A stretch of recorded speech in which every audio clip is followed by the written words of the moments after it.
All right, so here we are back on the runway with our U-2.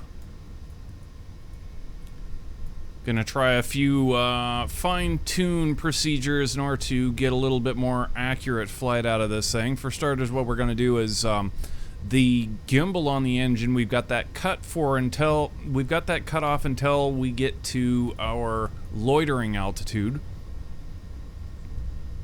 And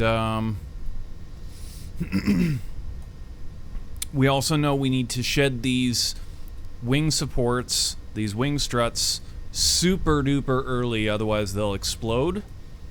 We'll probably re-engineer those today.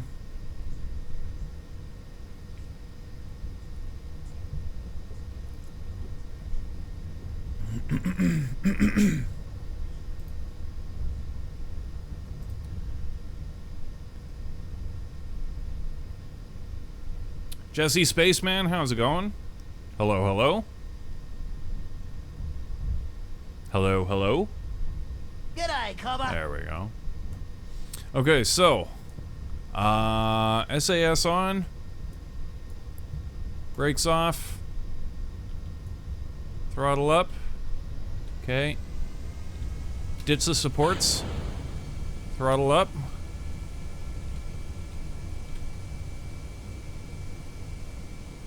Lift off. Ooh. Okay, yeah, lift off. We're good. Gear up.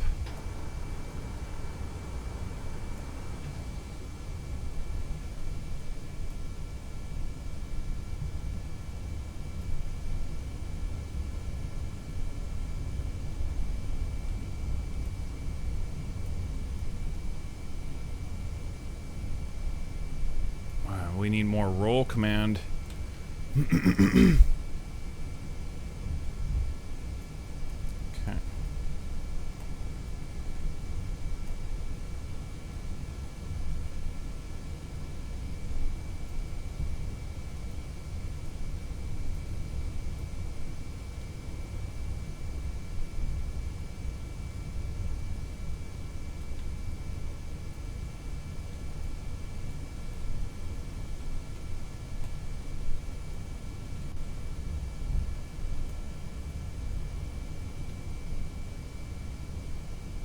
See if I can do this maneuver just on the nav ball, basically.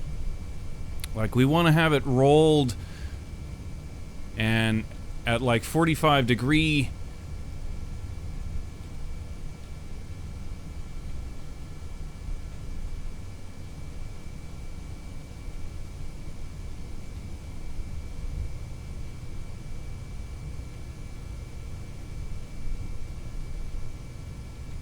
Oh, we're way up now.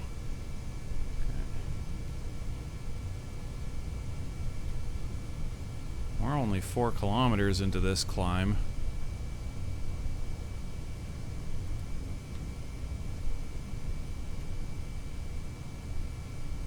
Yeah, the roll is the real hard thing.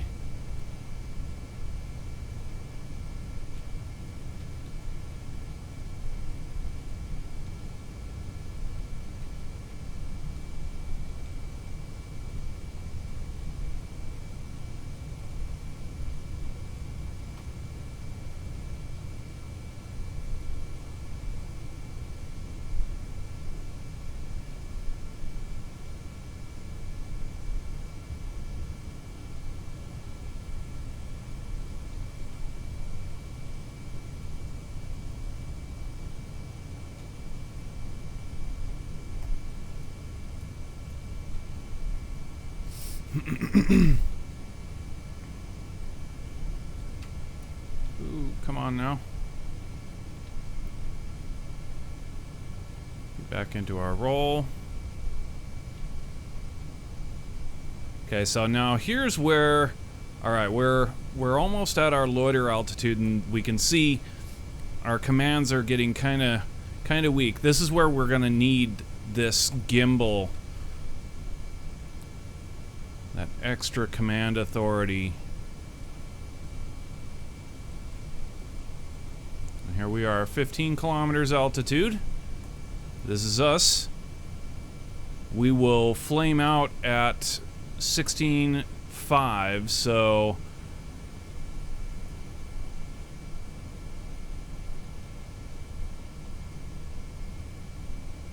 Yeah, you can see how tiny the Space Center is at this altitude. Very few winged aircraft can get up this high. Very, very, very few. In fact, I can't think of any that are that don't go directly to space that would ever go this high or have the capability of going this high, aside from the U-2. So it's a pretty unique ability.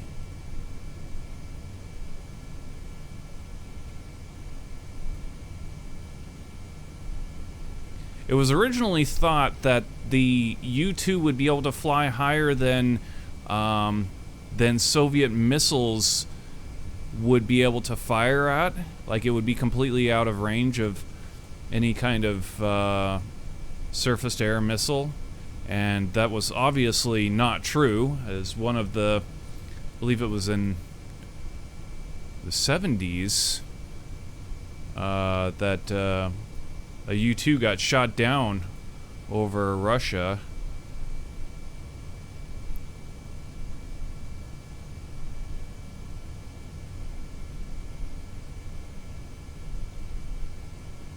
Not a good thing for the Cold War at the time, I would expect. But yeah, this is working really nice. We've got a very good loiter authority, like the command authority at this altitude, with the new kind of flight plans that we've got, is pretty damn good.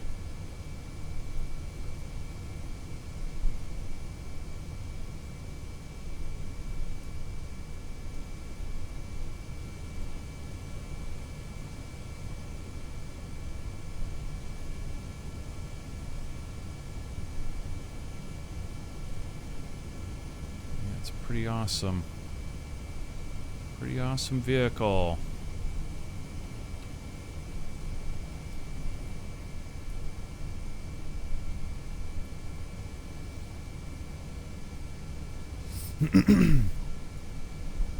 So yeah, essentially it is, this flight's been really good. This flight went off completely without a hitch. We did not explode the wing struts. They detached and slid to the ground just like the real U-2's supports, and there was no problem there. We were able to take off pretty clean. It didn't look as though we had too much authority in the atmosphere. And yeah, as soon as we got up here, we just gave ourselves that gimbal limit, and the vehicle's performing perfectly. I'm really happy with this. We have yet to break the speed of sound, although I know we can do it. And a maximum speed of this vehicle is going to be somewhere around 600 meters a second, which is exactly where it should be. About Mach 1 point, I believe the real U-2 does Mach 1.7, I think.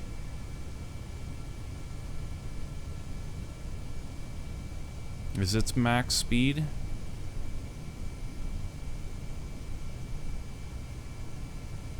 So we're right in that range. Everything is very legit. Very legit.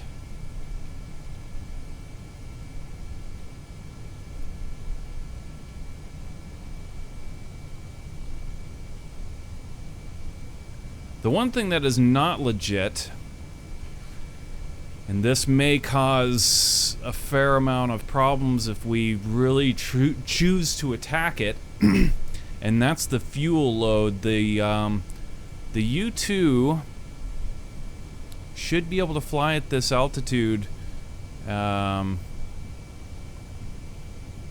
upwards to like 16 hours. So, and our vehicle doesn't have near that kind of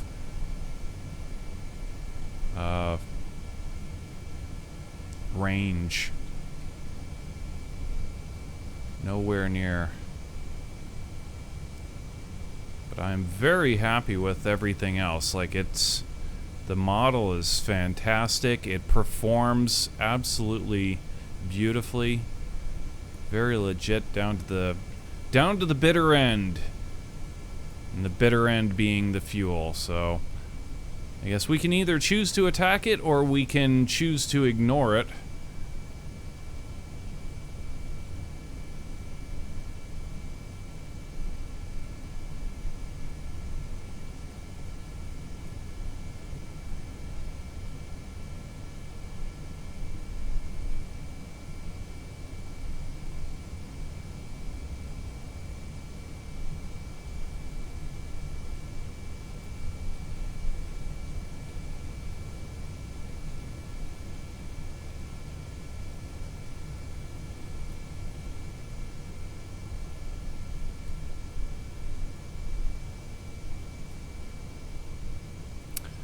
So, I would say we've pretty much proven this vehicle in the simulator. We can actually do a live flight with it.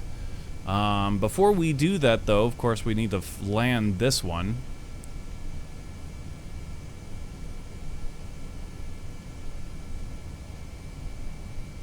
So, this is another thing that that the real U-2 does.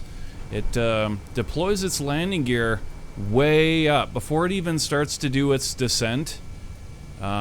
At all. It brings down its landing gear to help slow it down.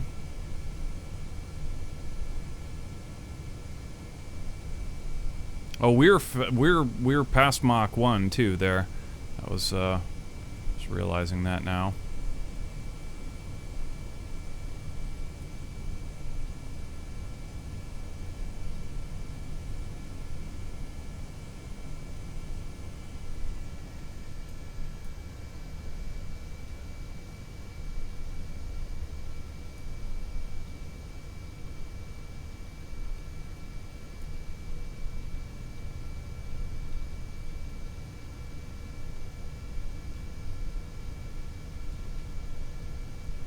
Okay, did we kill? No, we need to kill this gimbal. At some point here, we're gonna want to kill this gimbal. I'm starting to feel it right now. Let's go ahead and trim that back. Maybe even more still as we don't need it anymore. We've got plenty. The air's thick enough that our control surfaces are going to perform the way that we need it. So.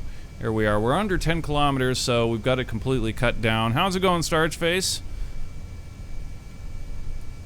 Wave?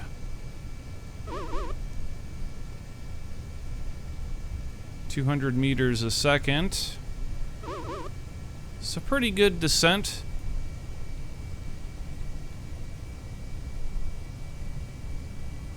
Hit F4, we can see. Okay, so we're 16 kilometers away from Area 51.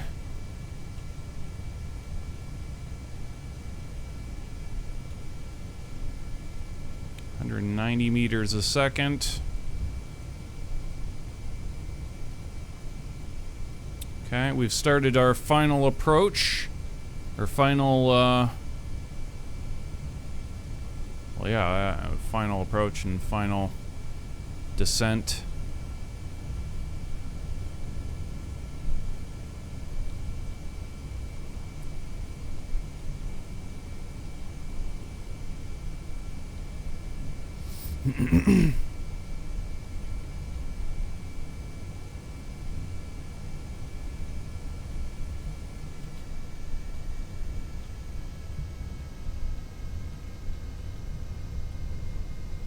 Okay, we're about 3 nautical miles away from the end of the runway. Need to get a little bit closer, or a little bit straighter. If we can. 126 meters a second.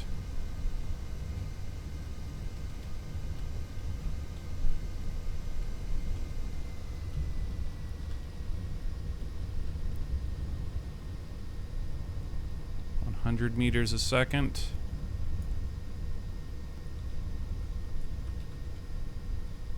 90.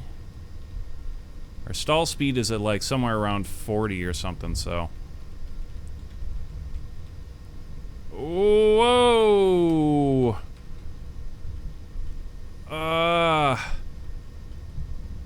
Boy, that flare is tough. That flare is definitely tough.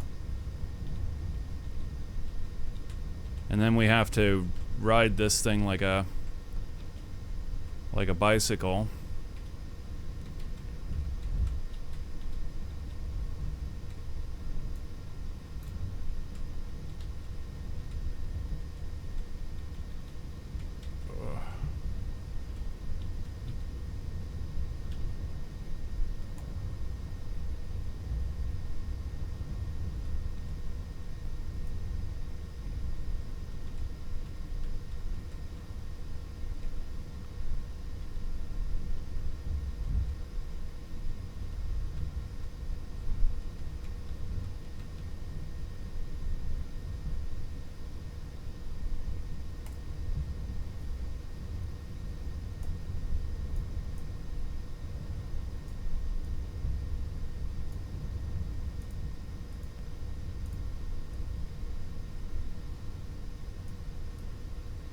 And she's down. Okay. Nice-ish, yeah.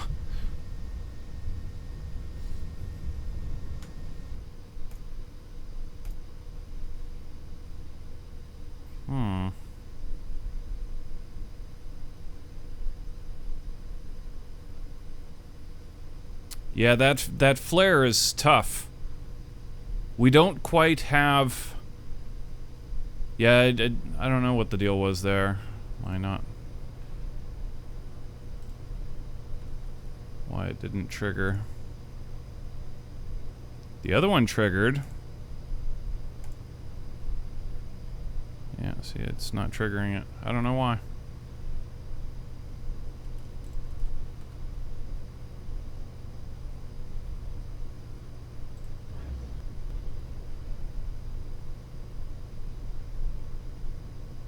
It's there. Everything should be there.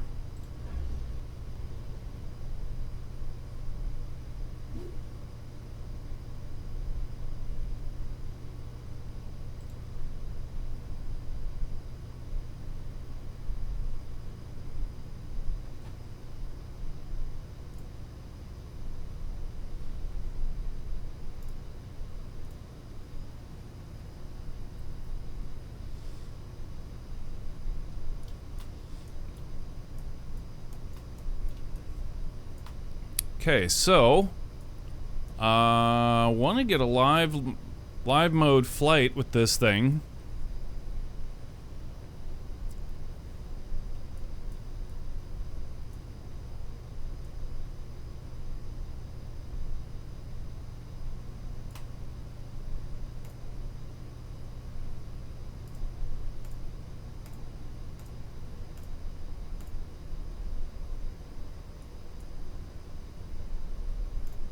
Live mode on.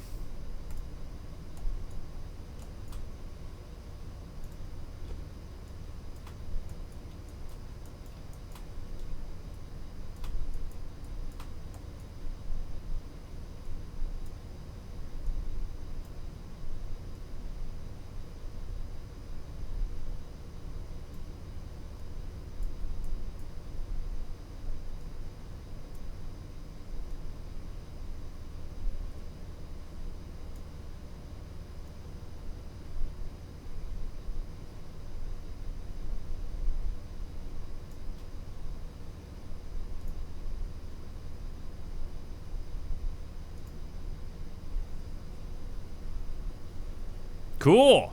Here we go, guys. The first live mode deployment of the Area 51 airport.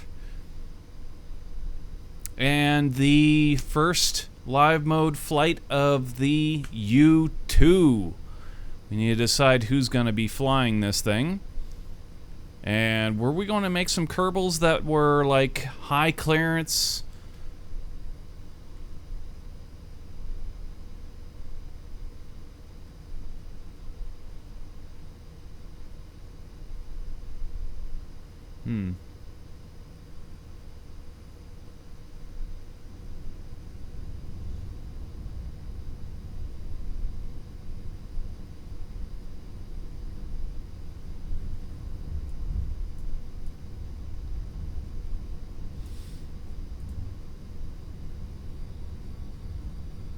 we may want to fix this. We need to, yeah, the wing ones need to have just a little bit of dampener, but other than that, it parks nicely. Should behave with our other vehicles when we start to import them. Okay, so back to the Space Center. Let's get ourselves some astronauts, or not astronauts, some pilots. High-level clearance pilots.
Well, I would say that Fast Eddie's got clearance to drive these guys there.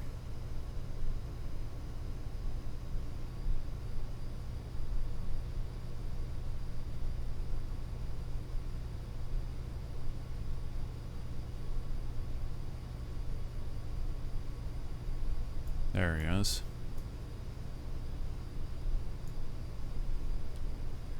And we need some badass, high-level security pilotage.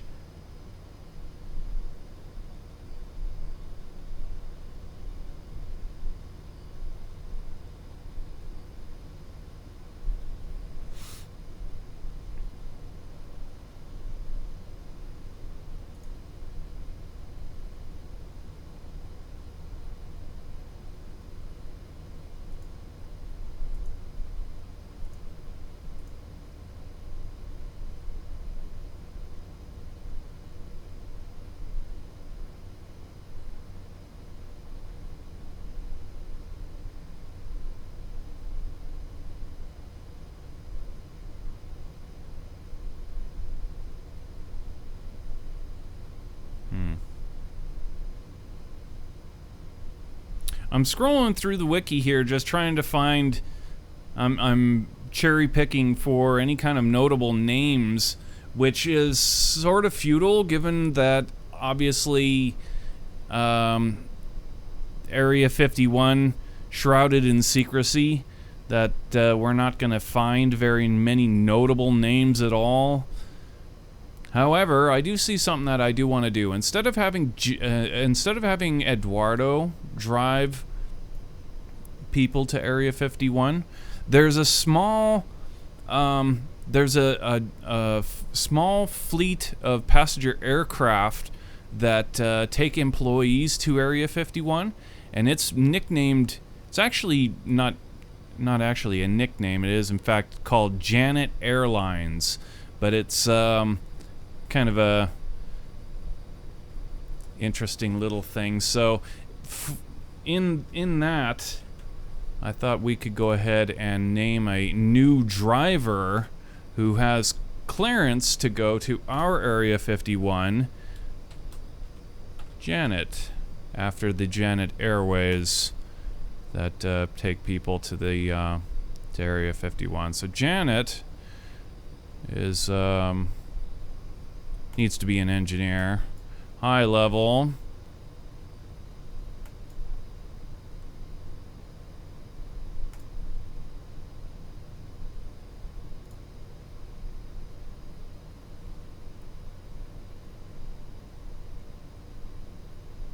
Okay. So here's our new driver, Janet. And for our first pilot of the U-2,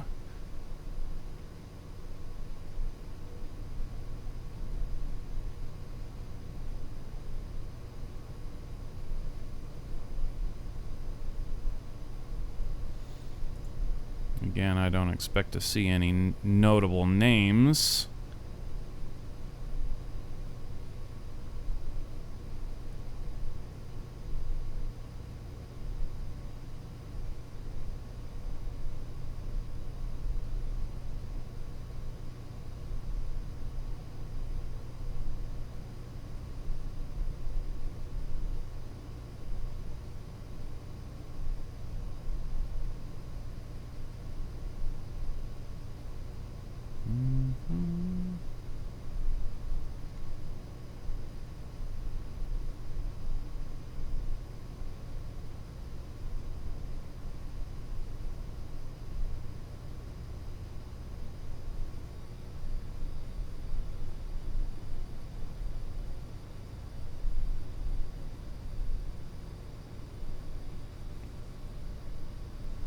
Yeah, I can't think of any specifically.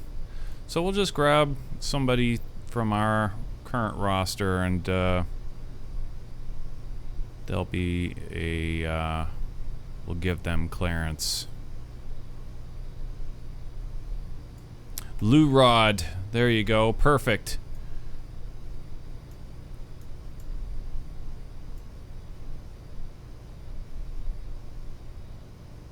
We do know the name of the base commander of Area 51, right? Like that's common knowledge. A very long time.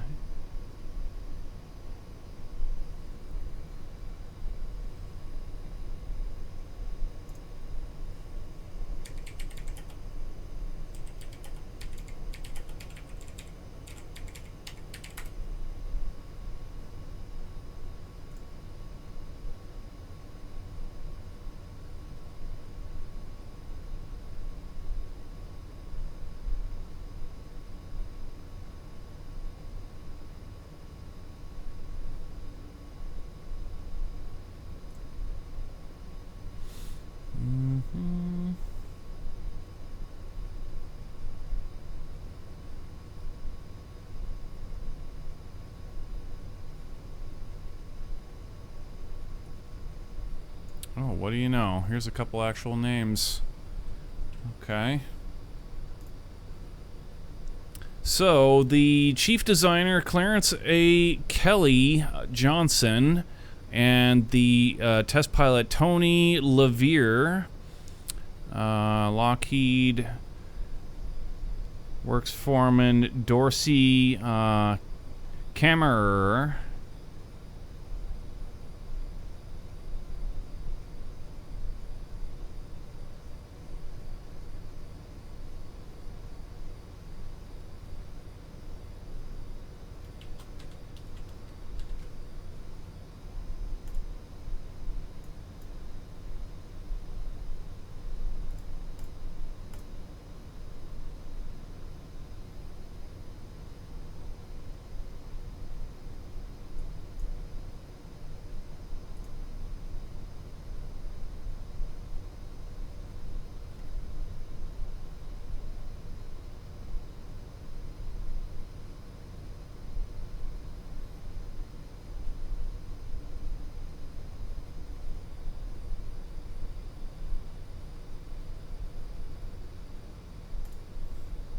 Here we go.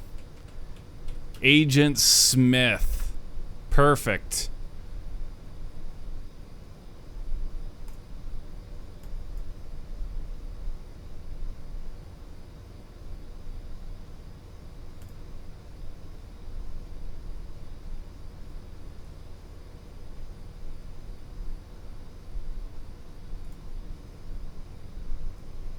Okay, so there's a couple new guys.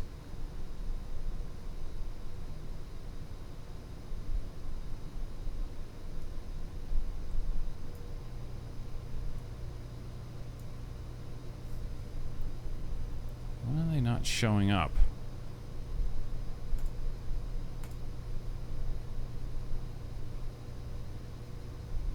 There we go.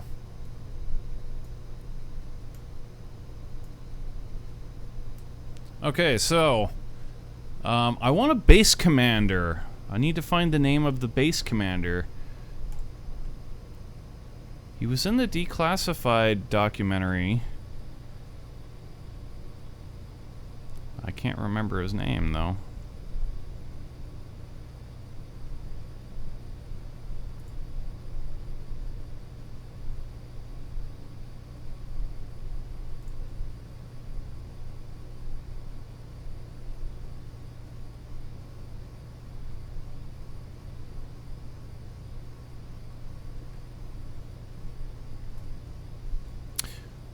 How about this? So the Lockheed U-2 program,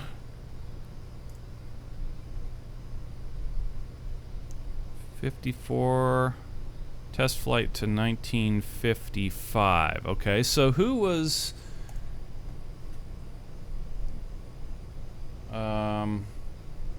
Air Marshal?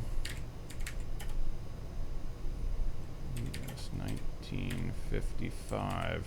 Who was the Air Marshal in 1955? Or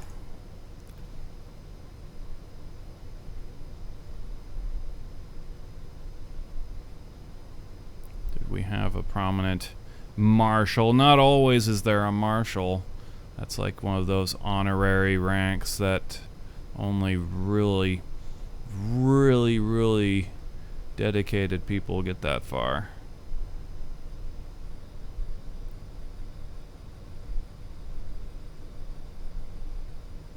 Yeah, I'm not seeing anything on that. How about... Still want the base commander.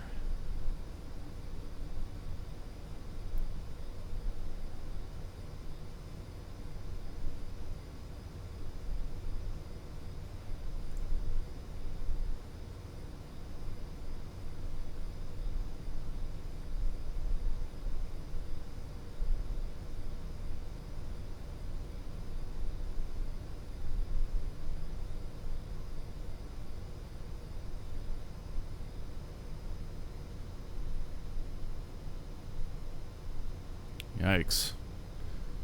Richard M. Bizzle Jr. Was the CIA officer responsible for major projects such as the U-2 spy plane and the Bay of Pigs invasion.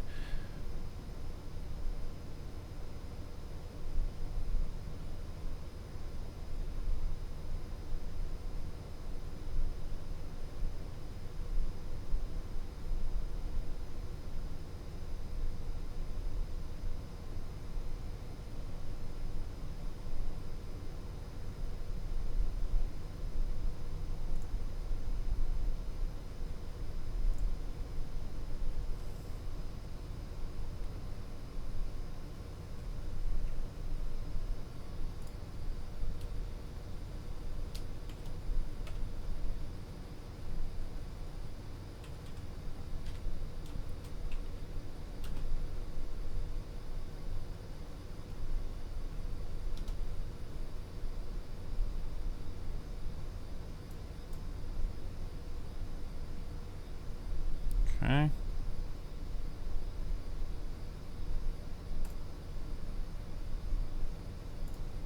And that'll be our project director. I still don't have the damn base commander, but we'll figure that out later. We'll stumble across it sooner or later.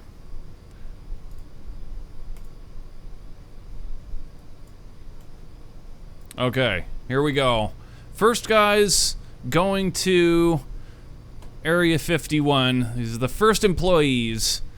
Janet, the driver. Beisel's our commander. A couple test pilots. And the, did we make the designer?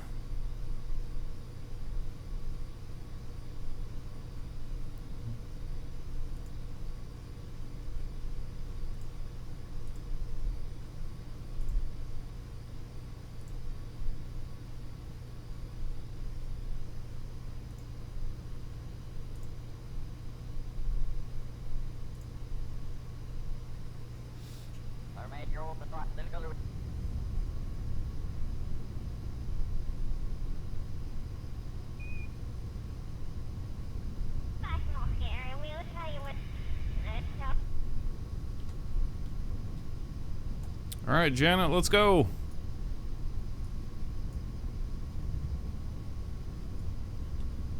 Go all the way around.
Whoops, I didn't mean to do that.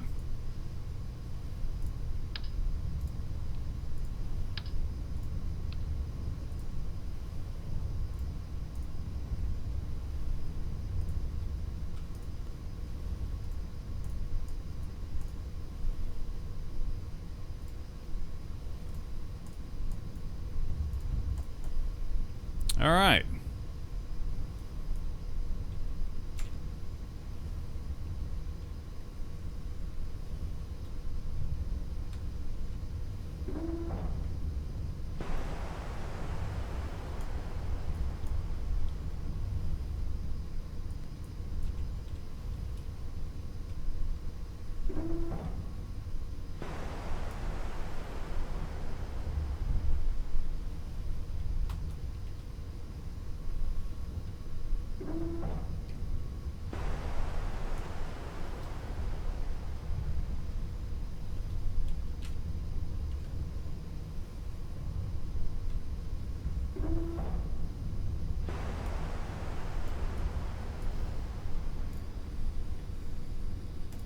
Okay, so Levere.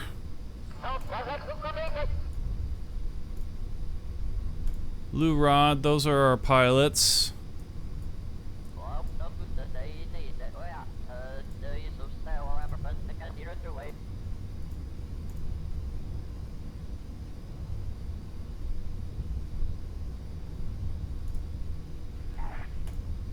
Beisel's basically the commander.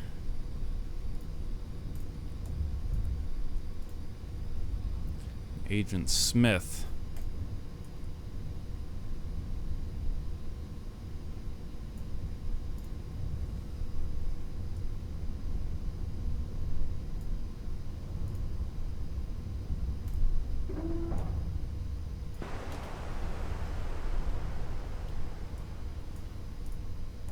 Okay, and you do need a full pressure suit in order to fly on the U-2. So we're gonna equip a helmet on him, and so on.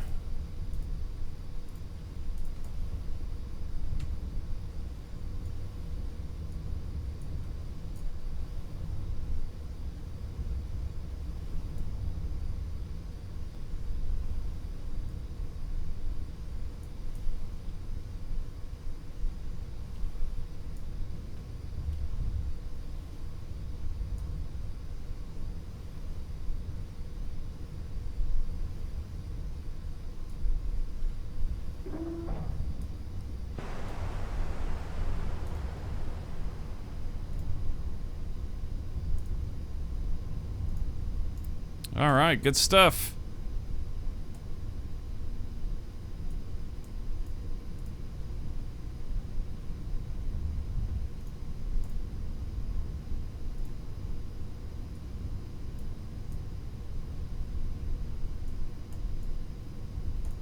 Okay, so the before start checklist. Beacons are lit. Radio to the tower. We are ready for taxi clearance.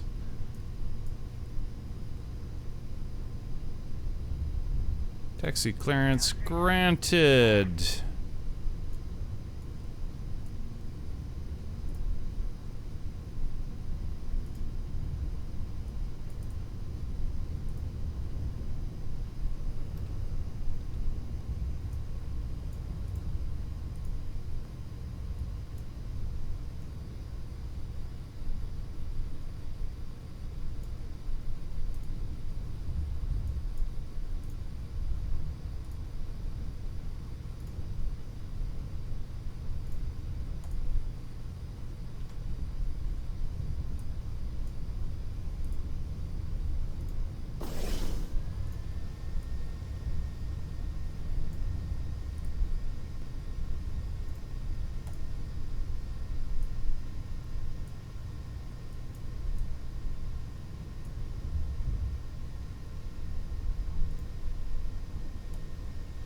Nice, dude.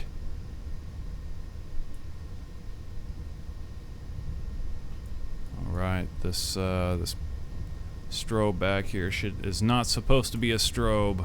Turn that blink off. Oh,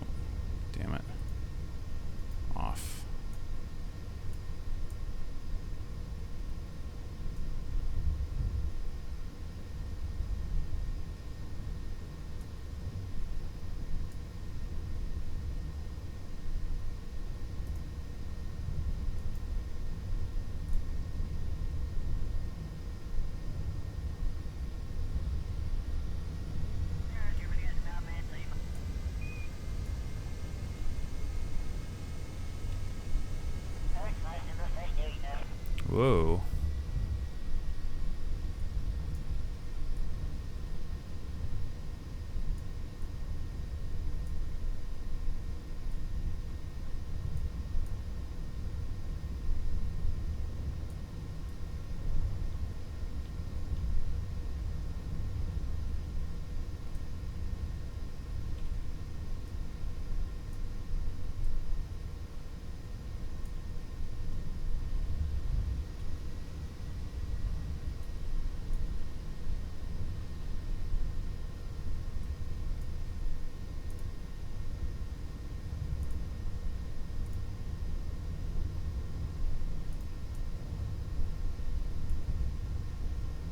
Getting a little bit of jittering from our struts.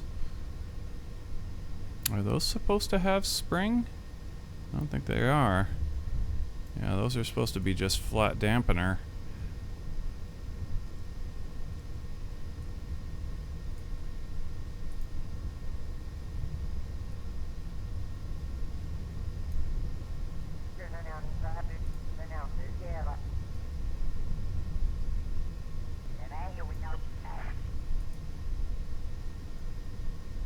That's a little bit better.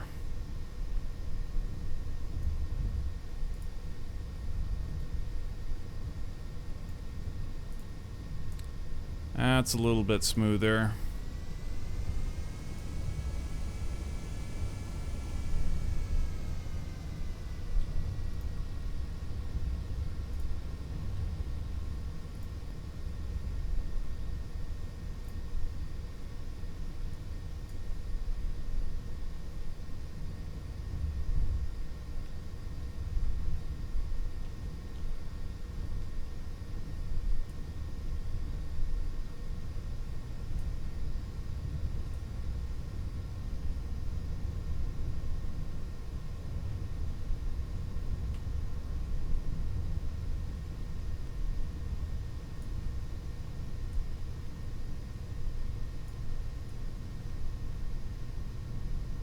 Okay, we have a little problem here.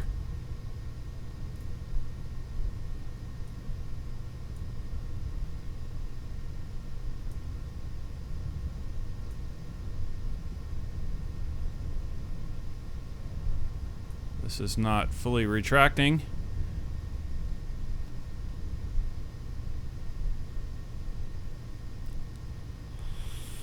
Well, that's a problem.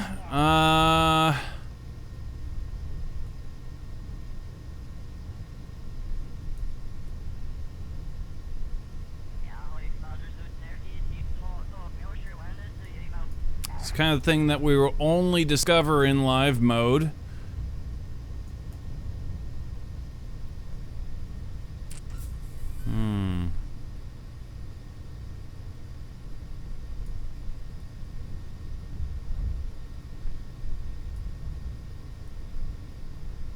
I think we'll be safe so long as we'll be able to feel it before it becomes a problem, if this is going to become a problem. One thing we can do to kind of minimize any risk, if we go ahead and lock this thing and then also strut it as well.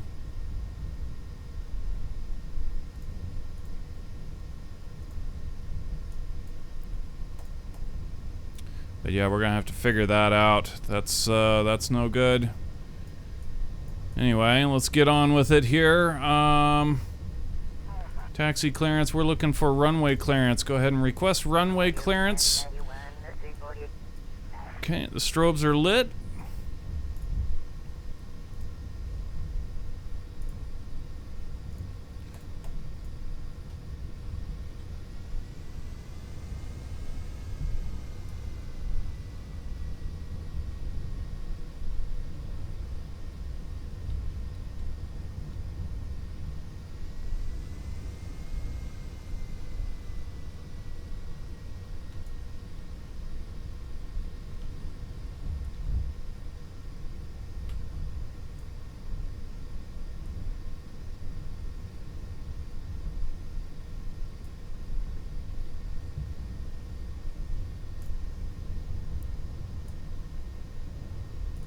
Okay, so the engine gimbal needs to be nil, and everything else is ready to go.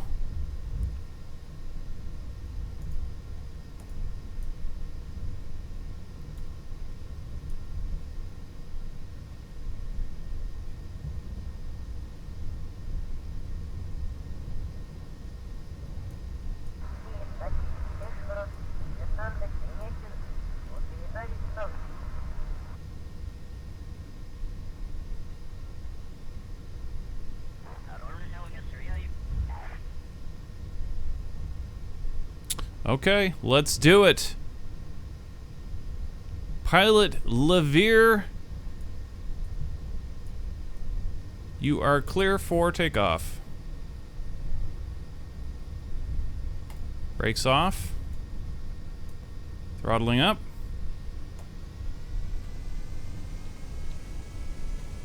Hey, ditch them. Oh, they still exploded. You gotta be kidding me.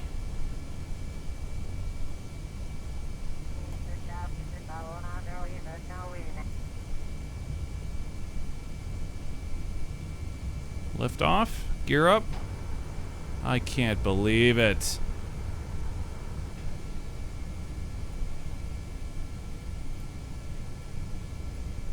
Airborne. U-2. First U-2 is airborne.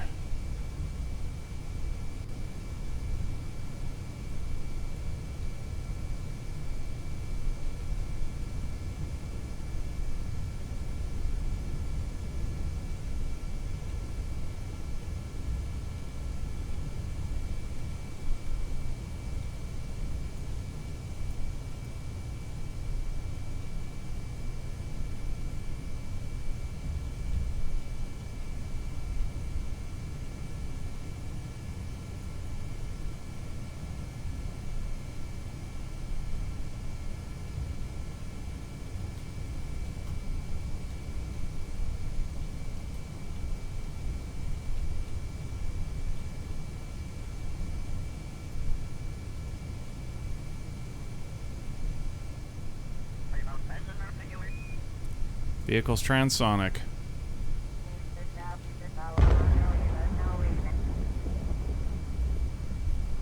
Seven kilometers altitude.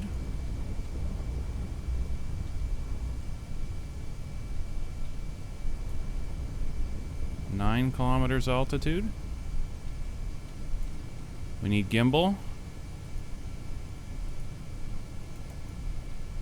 We need to pull out of this climb. We need to pull out of this climb. Okay, give us gimbal. 13 kilometers altitude.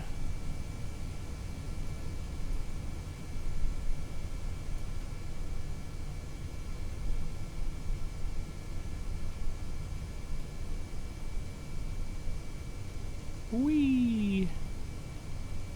15 kilometers altitude.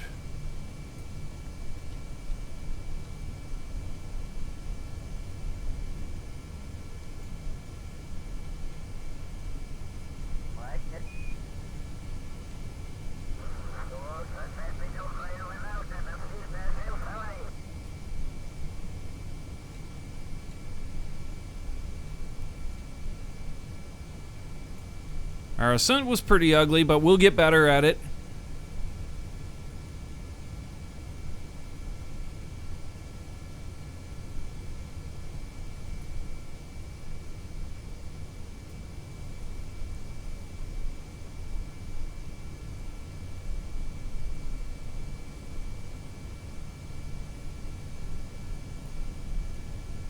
Anyway, let's go spy on something. Let's go over to Bacon Island and see if there isn't anything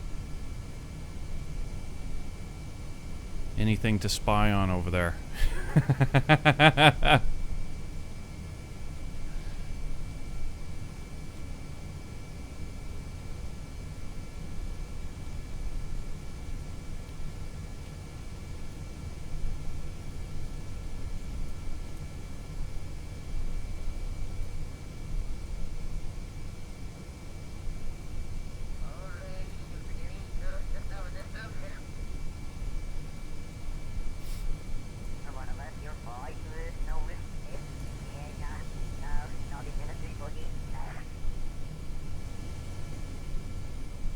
And this is actually this is true to life here as well.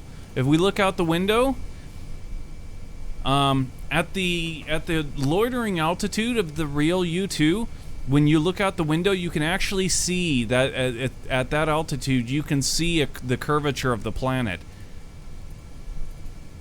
So that's pretty cool.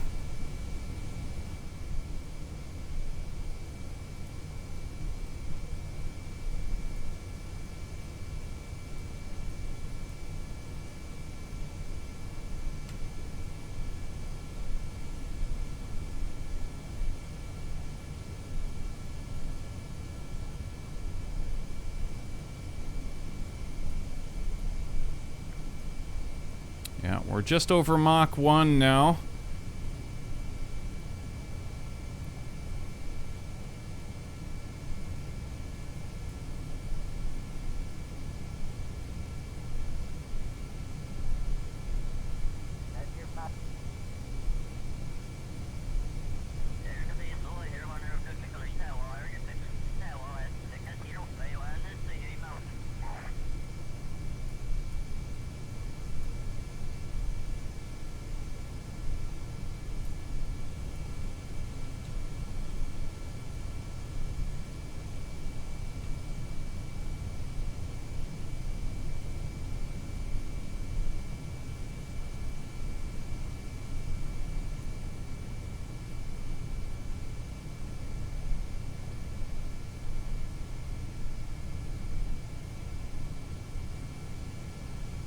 He should actually be wearing his helmet. Obviously, this is a pressurized capsule, and I believe you can't even... Well, obviously, you can't have them wearing a helmet, because it would be like clipping through. But yeah, you need a full pressure suit to fly in the U-2. Got to figure out that pushback plate. Sucks.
Not too shabby. I was just thinking, here's something that we might be able to do to fix this. We say we locked that, unlock that. Oh, it won't work because it's limited. We'd have to, yeah. We'd have to unlimit it in the... It should be actually rotating the opposite way. I don't know why we chose to have it go that way.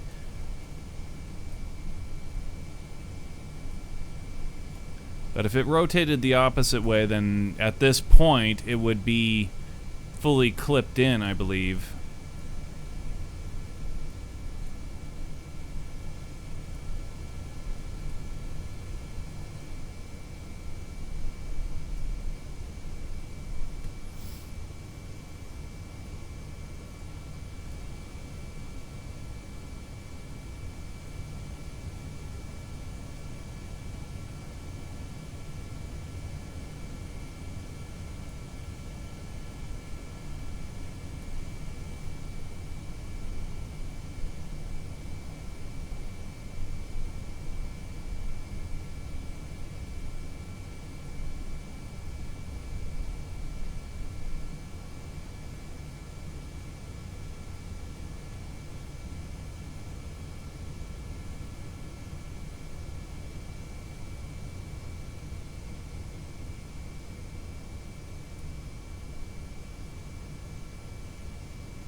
Ah, it sucks that we lost our gear. That burns me. We dropped it so early. Like, man. But one thing is good about the wing supports, or the wing struts that we ditch early on. We can use as many parts on those or as much weight to get that solved as we want, because it's not actually on the final flying vehicle. So we can go hog wild on those.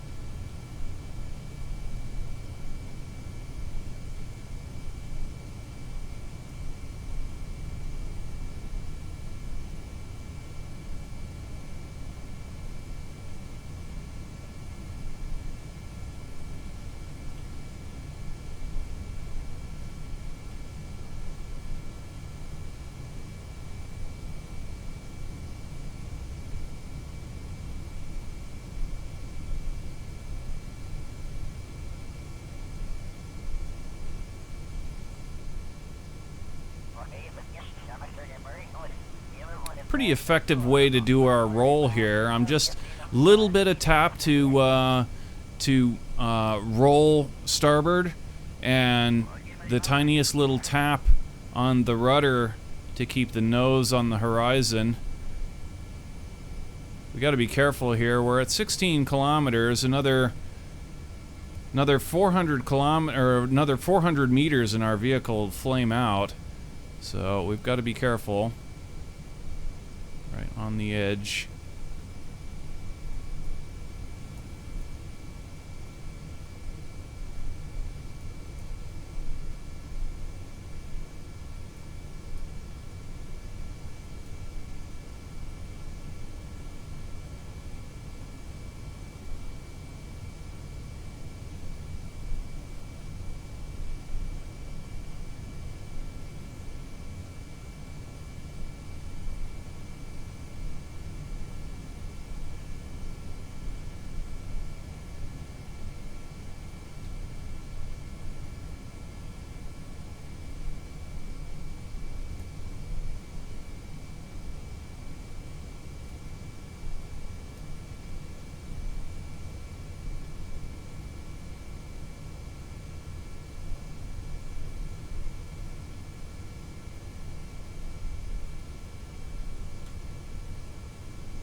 Still need to get takeoff and landing lights on this thing.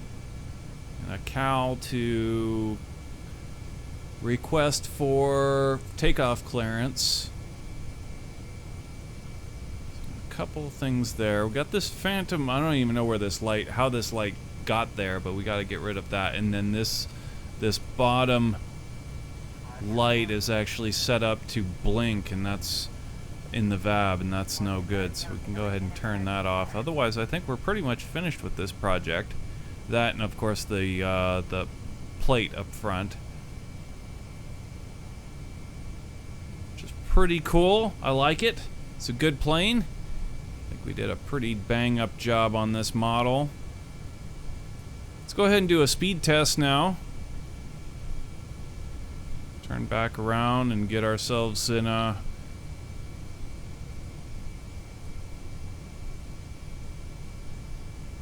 somewhat steep-ish dive.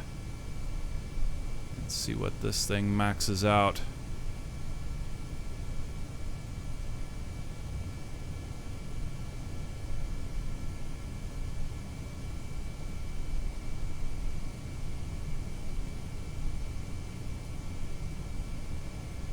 Alright, here we go. Speed test. 300 meters a second. 320. 30. Vehicle's transonic.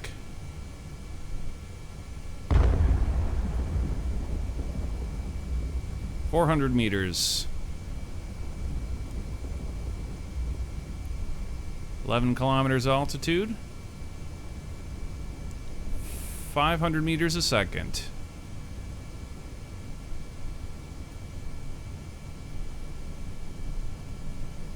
8 kilometers, 600 meters a second.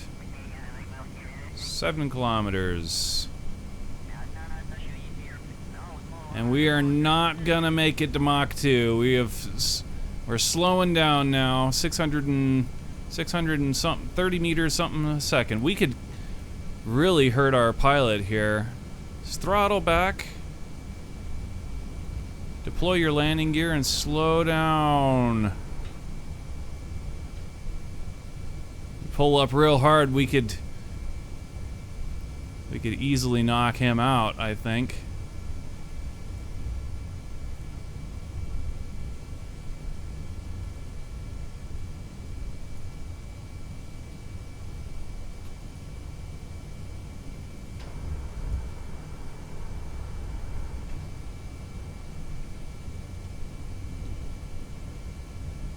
Oh, that's right.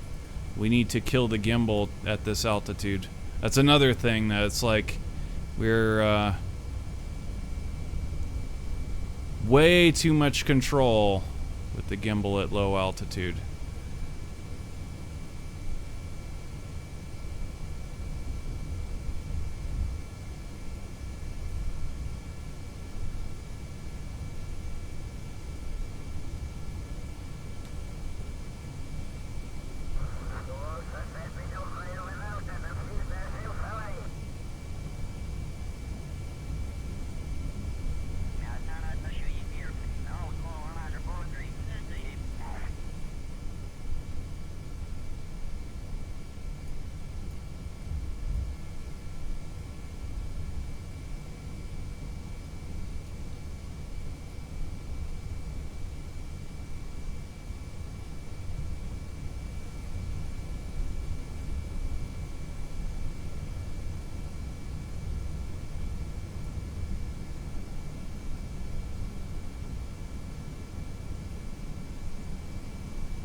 She can get up and go, huh?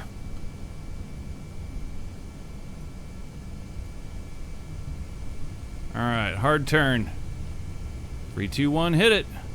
Oh! He's not gonna pass out at those G's, but it was at the lower end of the red. Of course, we throttled back before we did the turn as well.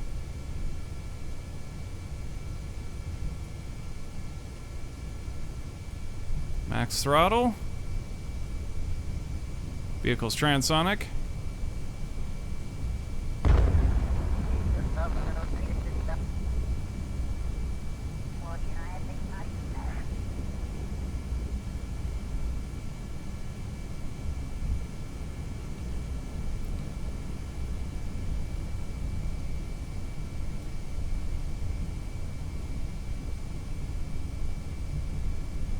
He's stomaching some pretty heavy G's.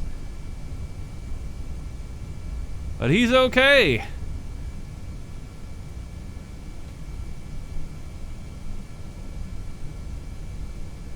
Certainly feel like somebody put dropped an elephant on your chest.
Oh shit, we're redlining on fuel.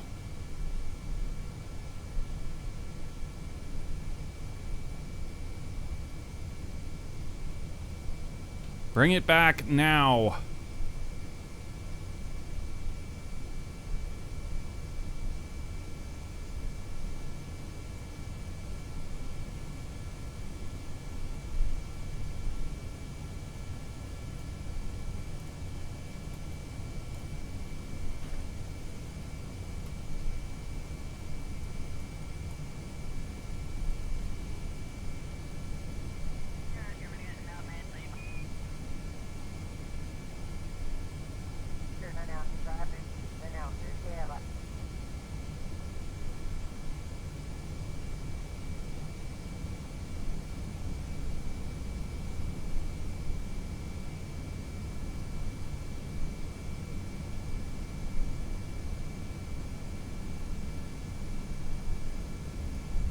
Alright, throttle it back. Gear down. Slow down.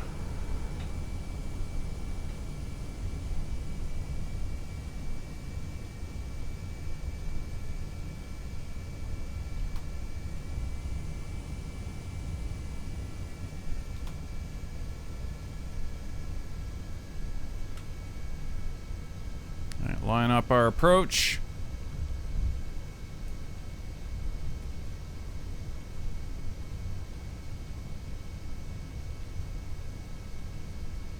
Here we go, guys. It's the first live mode landing of the U-2.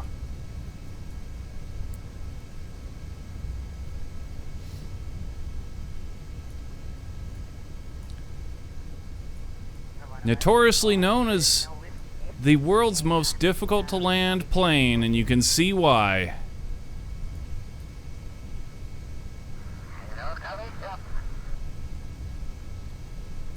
Actually, not only is that's just one of the many obstacles in landing a vehicle like the U-2. The one big one that we don't have to wrestle with, which I'm happy that we don't have to wrestle with, is ground effect. That would really throw me off. I feel like it would really throw me off. Okay, so here we're coming in. We're just about 3 nautical miles away from the end of the runway. 113 meters a second.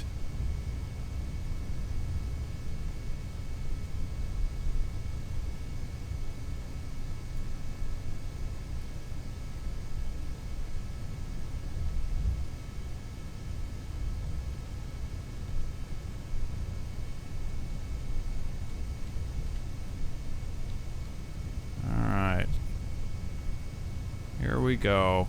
Cutting the throttle.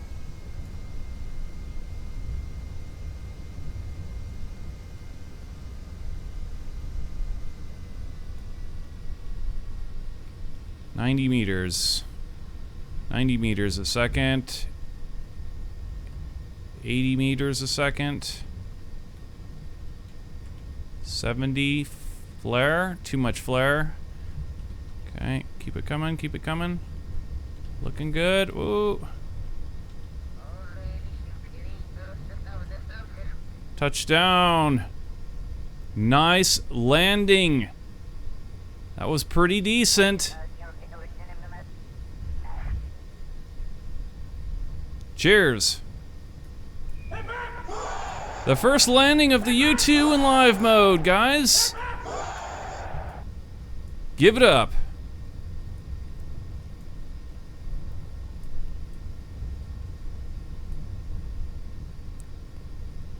Good stuff.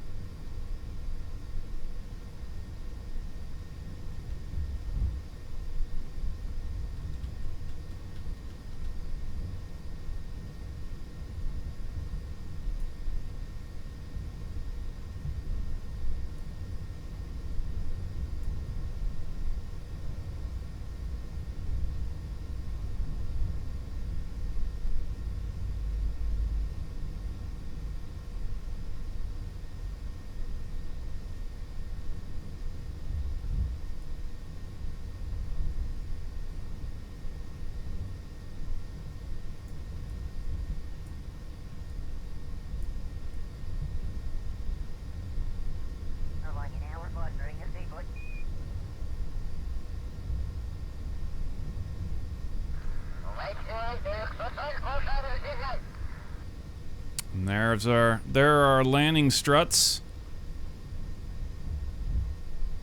Or the wing struts, rather. Has nothing to do with landing. But yeah, they exploded. I don't know exactly what exploded on them, per se. But yeah, we need to figure that out. And on the bumper she sits.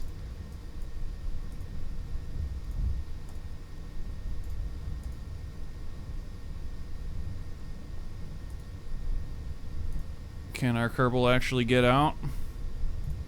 Yep, actually can. Cool.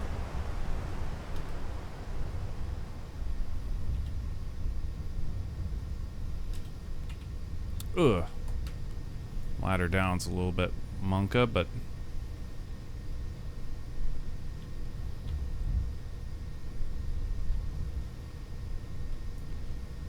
yeah, pretty cool. So that's one of many vehicles that we're going to import into our Area 51 build. We've got our other any kind of military vehicle is what we're going to incorporate into that build. Kind of not unlike how we've got our 747s and so on at the passenger / freight airport. We're going to do the same thing with all of our military vehicles with the Area 51 airport. So yeah, pretty cool.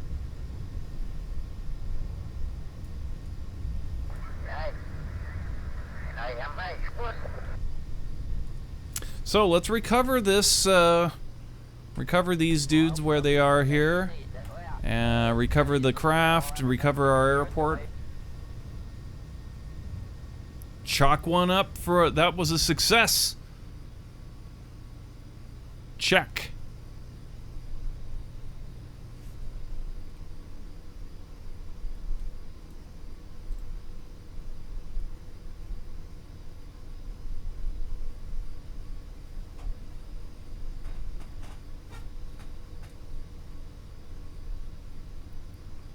Our Kerbals now have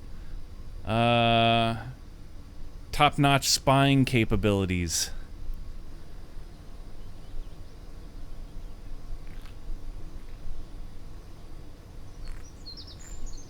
Yeah.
Okay, so what we wanted to do, the bottom light here is actually blinking. We want that off, so there that is. And these we need to probably re-engineer, but we also wanted to like kick them up on the dampener just a little bit.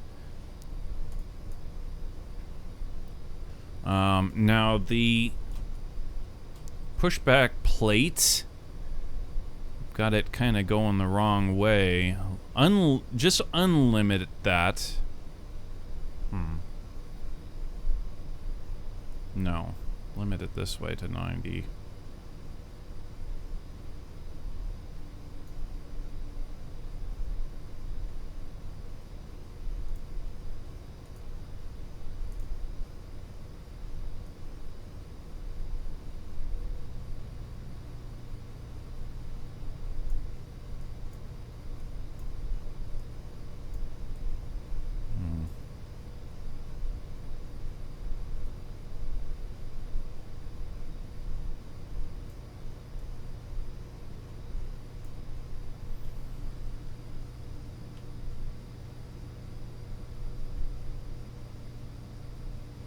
Yeah, I'm pretty sure it's going to be much less apt to cause problems. It'll clip fully into the vehicle the way we want it to if I fold it backwards like that, so...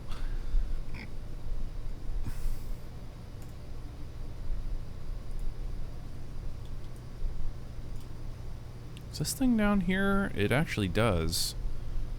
Wonder if that may have caused a little bit of that problem.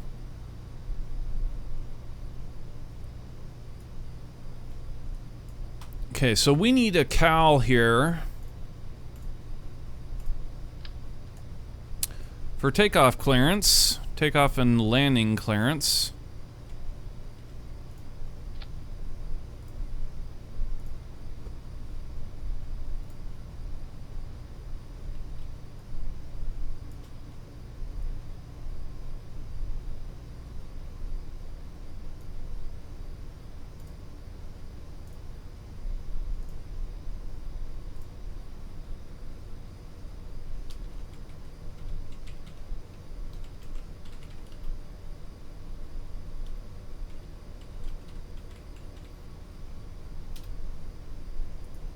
Okay, and we need, yeah, let's go with those. These spotlights are, they're rather weak, but like they'll do the job the way that we kind of want the job to be done. Just go ahead and stick that on there, as we need to lift this project up in order to work on it a little bit easier. There we go. Got to get underneath this wing.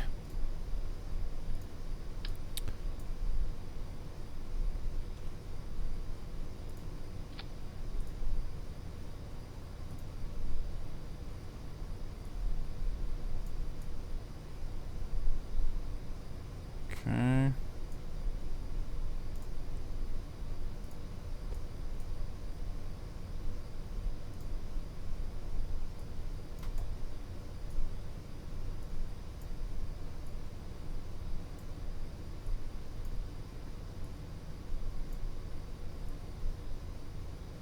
Kind of like that.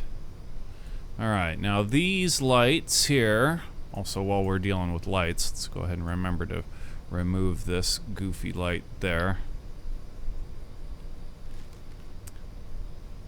And we also wanted to change this one to white, the white variant.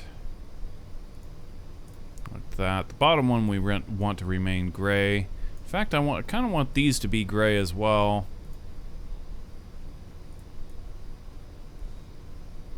Okay, and now we need to add these to the takeoff and landing clearance.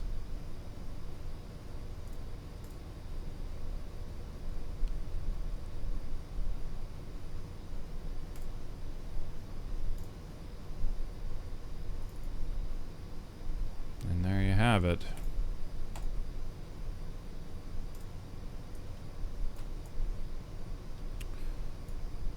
Okay. Now these, the damn wing struts that have been giving us all kinds of problems. You know what I think exploded was this this battery.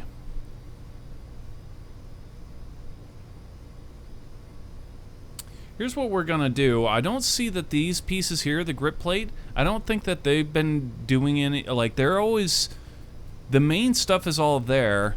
Here's what we're gonna do. If we take another beam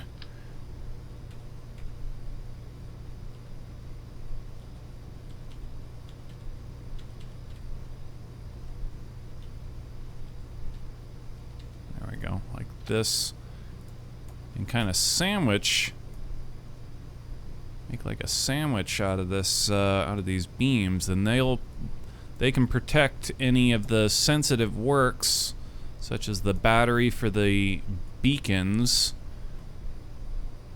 or anything else that might want to explode. We take this piece here, bring it over, and then take the battery,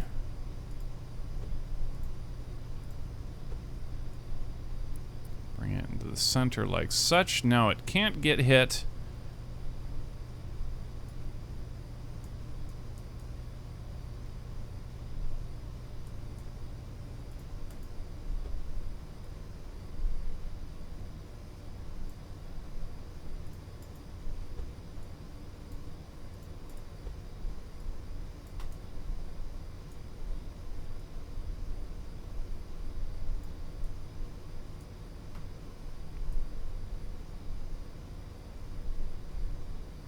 And I have yet to see the gear actually explode either.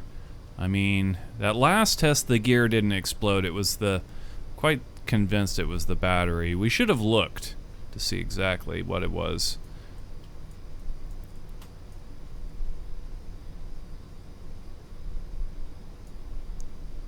For all we know, it could have been the light. Here's our beacon light in here, and the idea is that we want this thing flashing so that at night when we do our landing, we don't accidentally run into these. That when they're on the runway, they're, you know, flashing and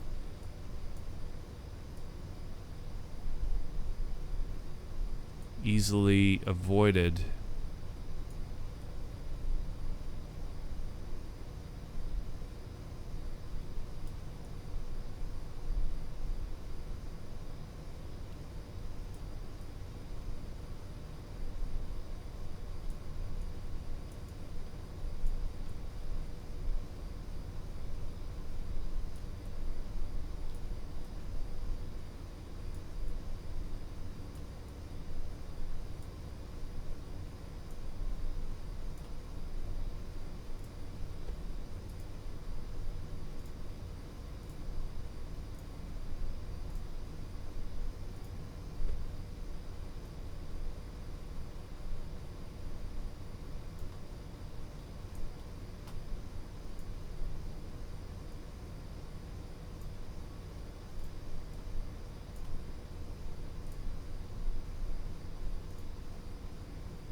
We changed the spring in our wing struts. Did we correct that? Needs to be ever at like 0.25 or something. Yeah, okay. Also, we did see that putting a little bit of dampener in these helped our taxiing just a little bit.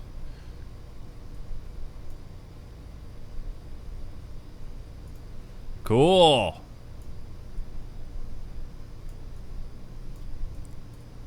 Wicked stuff.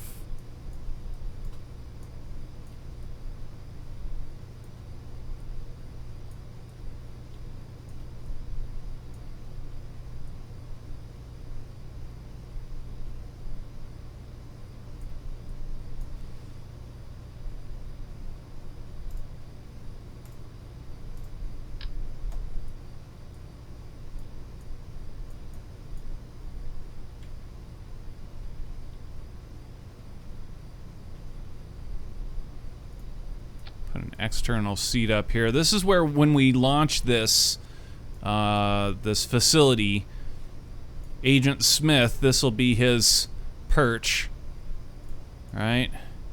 He's basically like base security.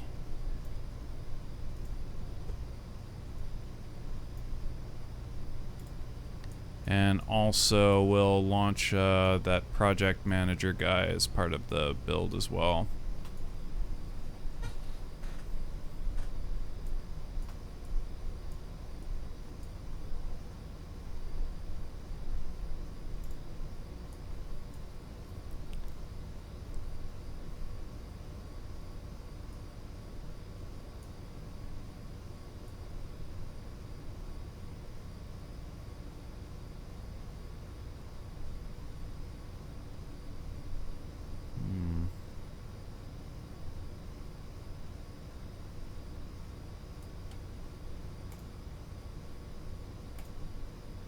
Where do we stand on the ladder truck?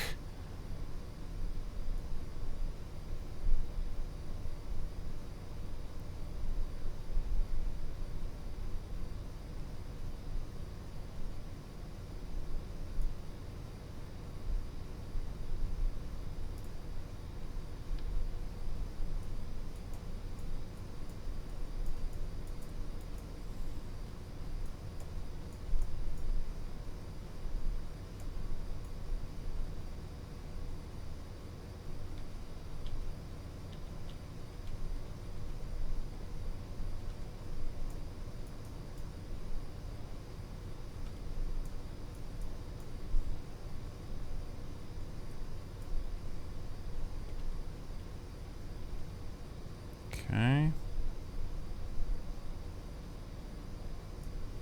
How do we want to go about this? Thinking maybe over here, these pylons.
Yeah, so the way that this thing goes down, because of the way that the game reroutes everything from the subassembly, at least on this build, we've never really been able to kind of truly explain it. But what's happening is this thing is routed backwards, and so when we let go of this thing, it actually lets go in two places, and the docking adapter falls to the ground, which is fine to me. You know, I'm okay with that.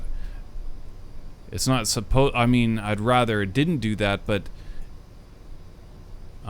since it's controllable, I'm okay with it in the end.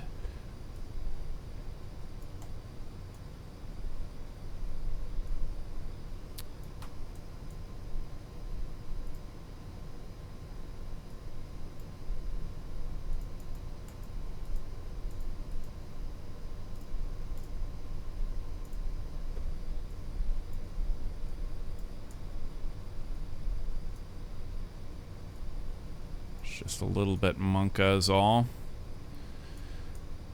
Okay, and the looks like we've got a little bit of struttage to fix here.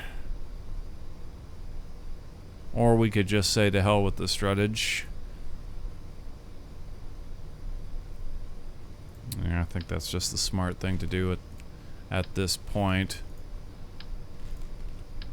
At some point we'll be like, oh, I want to redo the struttage, but not right now. It's a lot of tedious work that I'm just not interested in at the moment.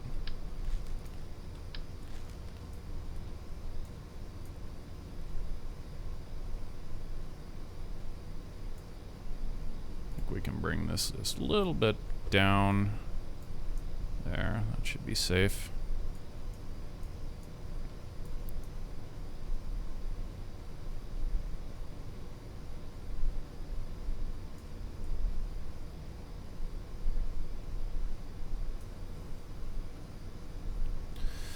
Okay, so got our ladder truck added. That's cool.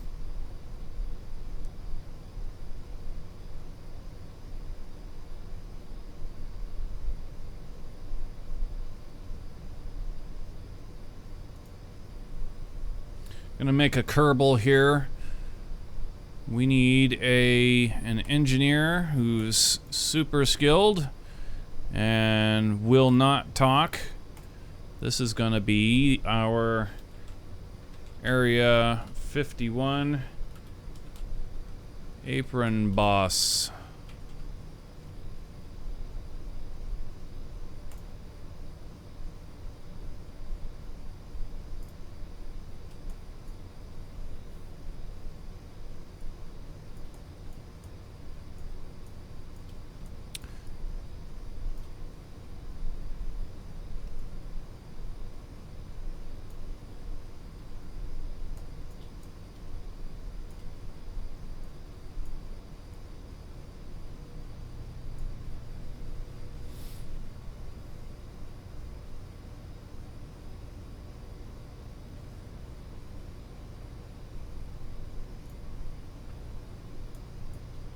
Okay, let's look to import some more planes.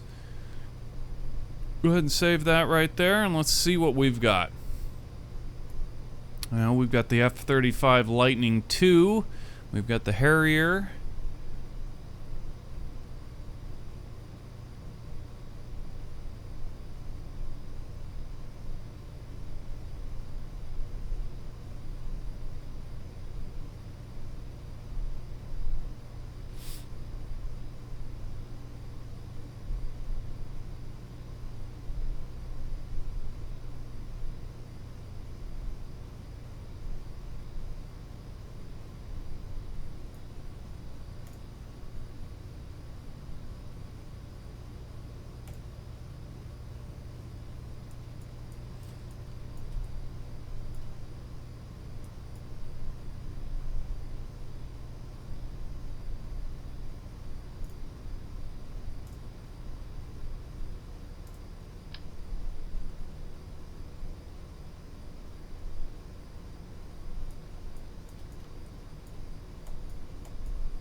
Damn. Look at the comparison in the size of these vehicles. Holy shit. Wow. Now this is actually quite legit. The U-2's wingspan is ungodly.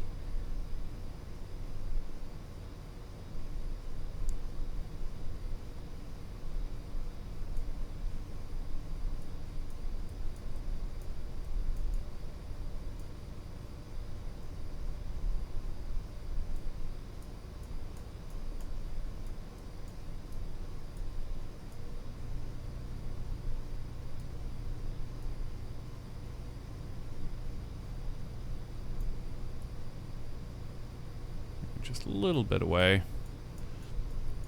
That's pretty cool, though. I like this airport's starting to take shape, ain't it? Look at this. Good stuff. Wicked cool.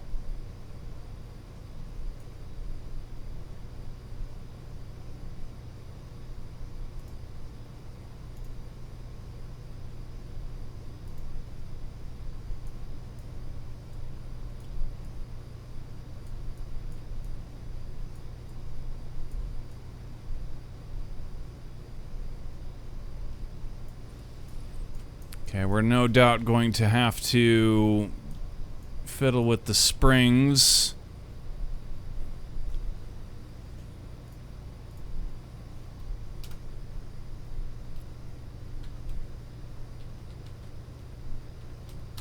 Okay, so where is 1.5 to 1?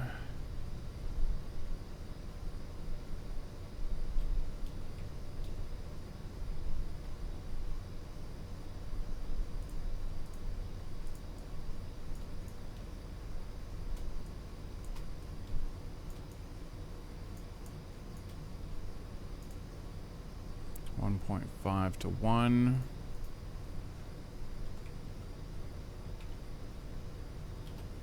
And the wings 1.5 to 1.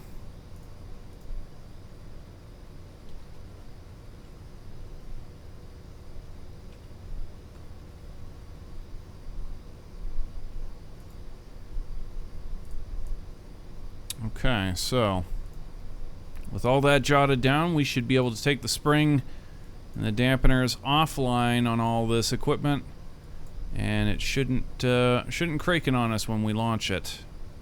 When we launch the facilities. Hopefully, it will stay in park mode.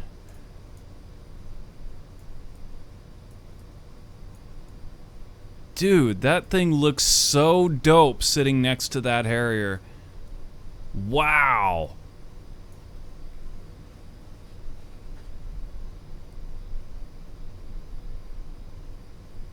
That's dope. That's right. It's dope. It's dope, Tito.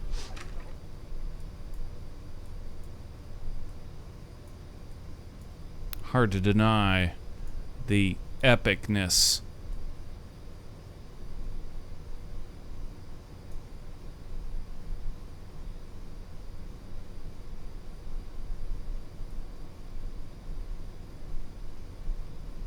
A crow next to a seagull? Are you calling my Harrier a crow? Thing's more like a swan. Like a gorgeous, graceful swan that can hover over top of you and drop bombs.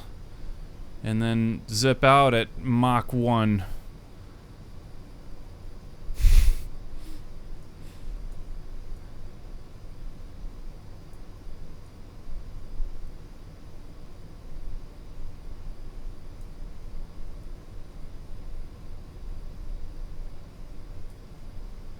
Okay, let's get everybody out.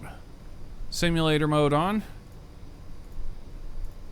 We need to check the parking mode on all of this stuff. We've added a lot to the build, so Any number of things could go wrong at this point. Let's find out if all of them go wrong.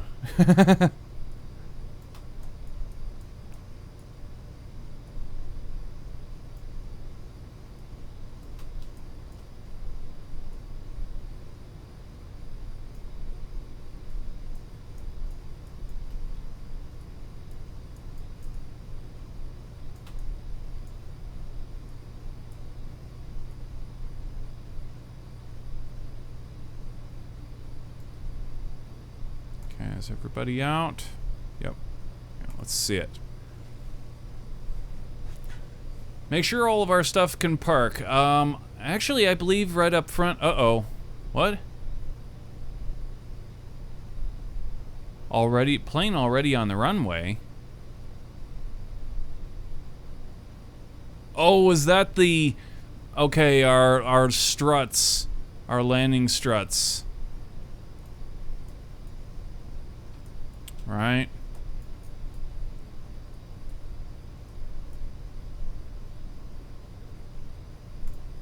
Quite certain.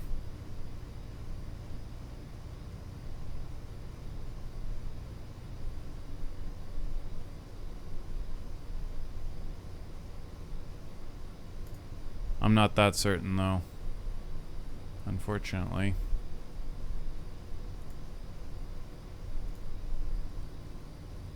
Reload the build.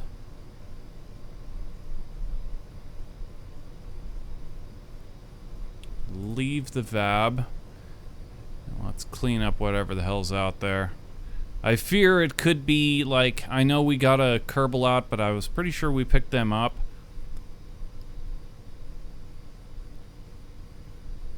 That's not funny.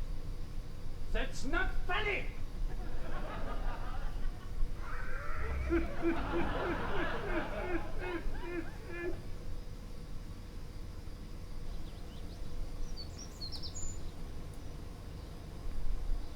No, the plane actually was there. It was wise to not launch that.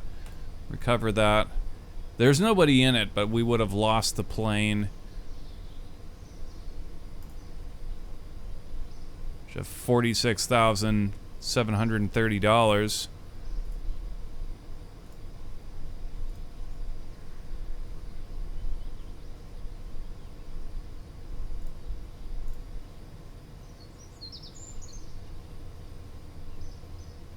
Okay, now we're good to go.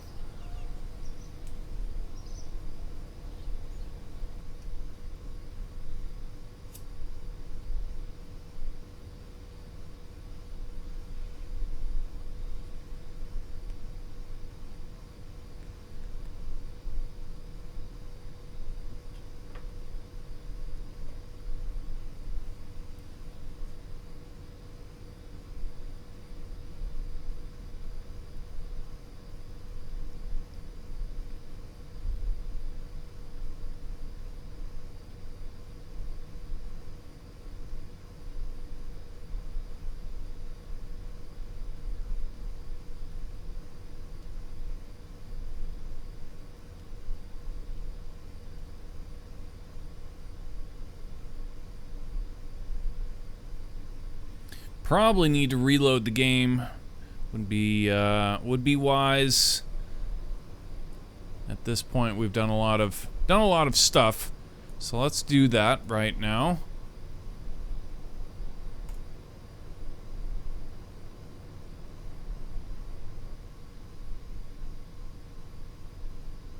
Damn, this airport is boss as hell.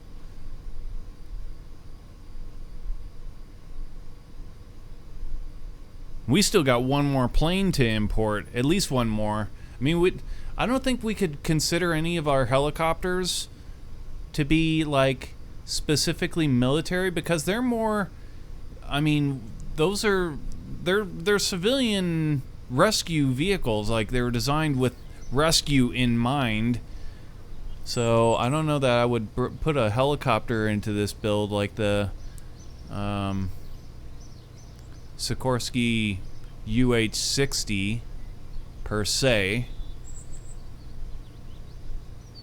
Like effectively anything that is designed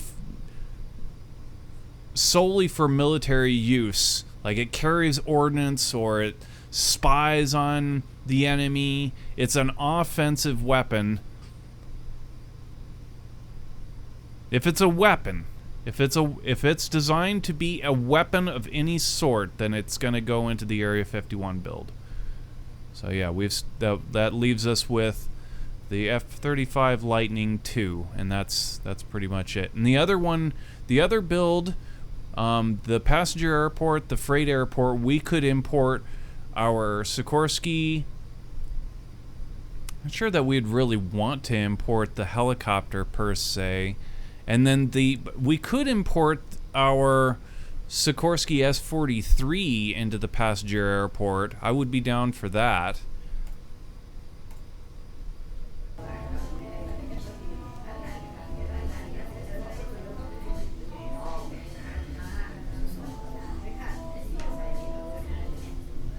But the helicopter's a little different thing because there is no taxiing to be done in a helicopter.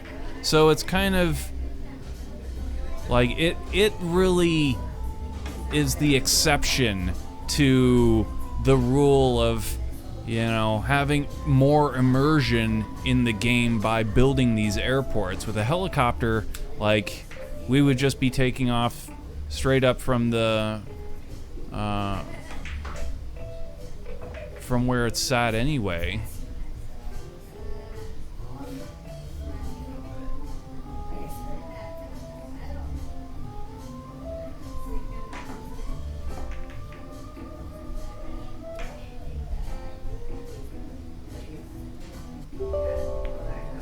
So yeah, I think if there's any one vehicle that kind of is the exception to the rule, it'd have to be helicopters.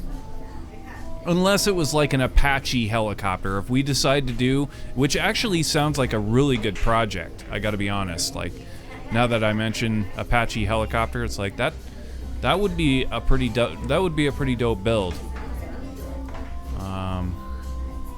We'll probably do that. Now that helicopter would definitely be an Area 51 build vehicle for sure, because in my opinion, and I'm sure there are a lot of people that will agree with me on this, that is, the Apache is probably one of the world's 5 most deadliest weapons ever invented.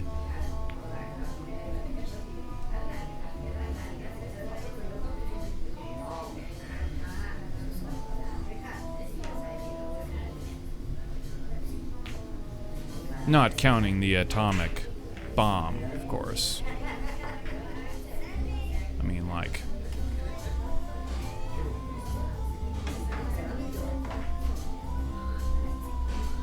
Geneva Convention weapon.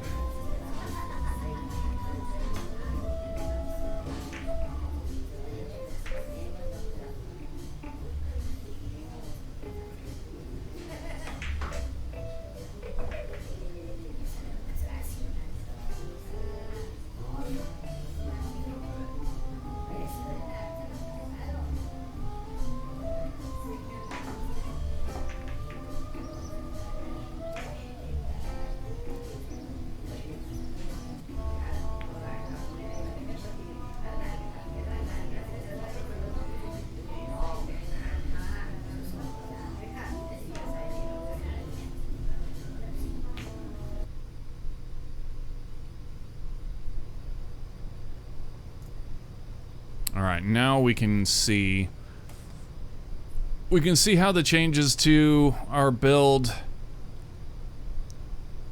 hold up in parking mode. First off, we've got some lights going on here that's a little bit much. It's on the Harrier. Off, please. Off. Also, it's got a real big spotlight right there. Okay.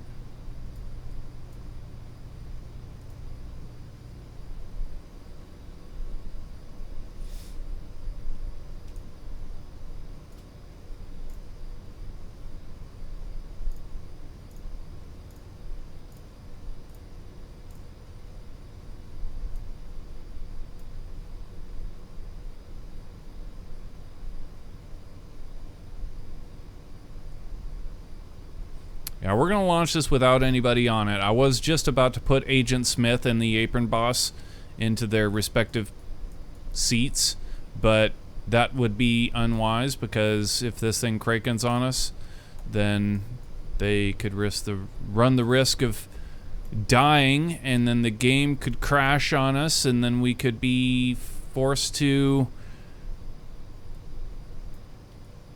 do a seance to reincarnate them.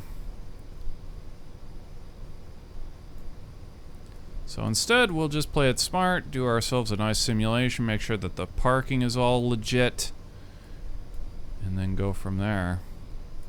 Whoa. Oh, fuck, we lost our build.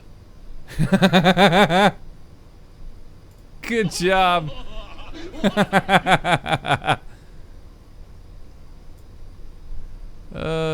That's got to be like the first time. In fact, while we're sitting right here, I'm going to go ahead and create a backup of this save as well.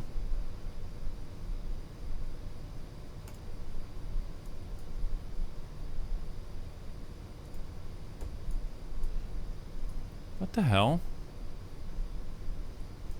Did I not... I must have not saved it after I turned off those lights. God damn.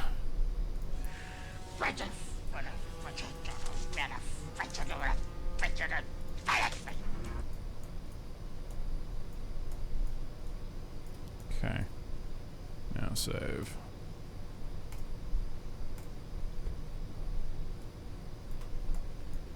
Get everybody out.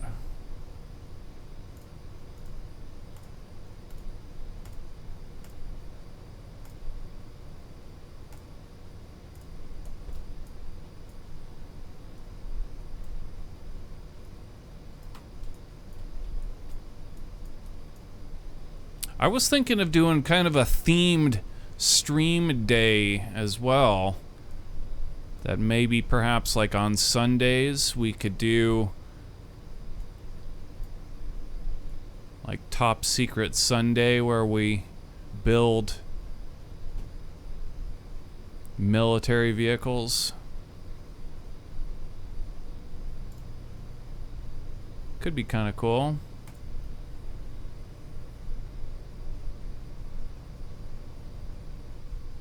Think of them as rescuing freedom. Nice, Starch Face. Yeah. Ridiculous.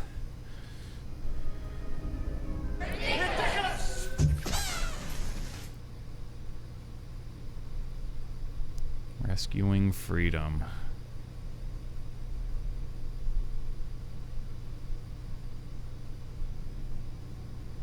Well played.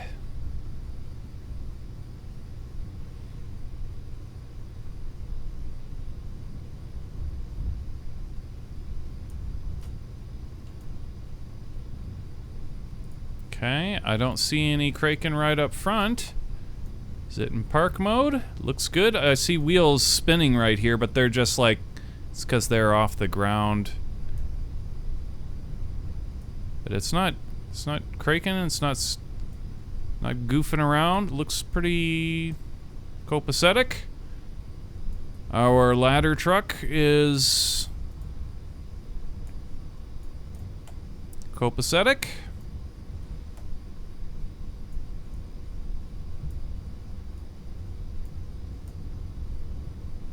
Man, that U-2 is so much bigger than the Harrier. It absolutely dwarfs it. That is crazy.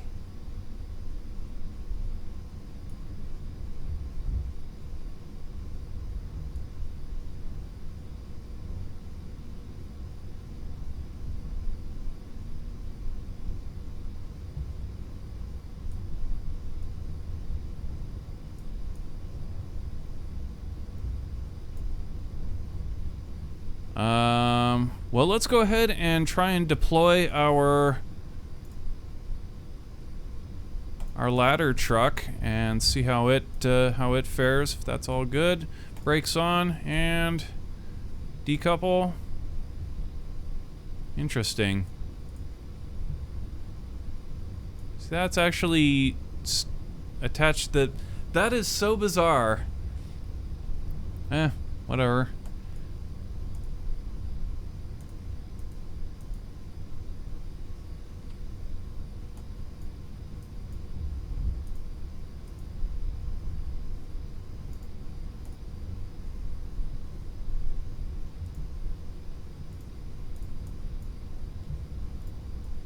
Yeah, looks like it deployed just fine.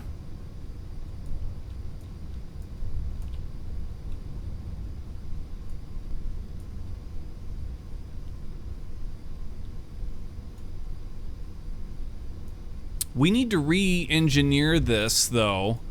What we should do is we need 2 servos. We need a set of servos right here at this angle and another set of servos up here at this base so that we can change the height of the ramp. But this thing was specifically designed for 747s, so that's why it's fixed. But yeah, for the next generation of ladder truck, that's what we'll do. Can't think of many things right up front that we'll need the ladder truck here for, but it's here, you know. I mean, it's a dope vehicle to have, and why not, you know? Oh, we're skipping on the ground here.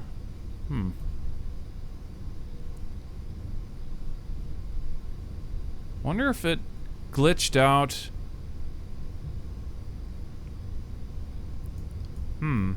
Yeah. We're actually dragging the stairs. I have to fix that in the VAB.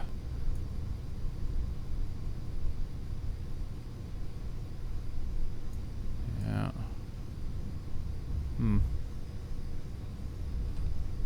Okay, well, anyway, let's take a look at the Harrier. Make sure that we can deploy it as well.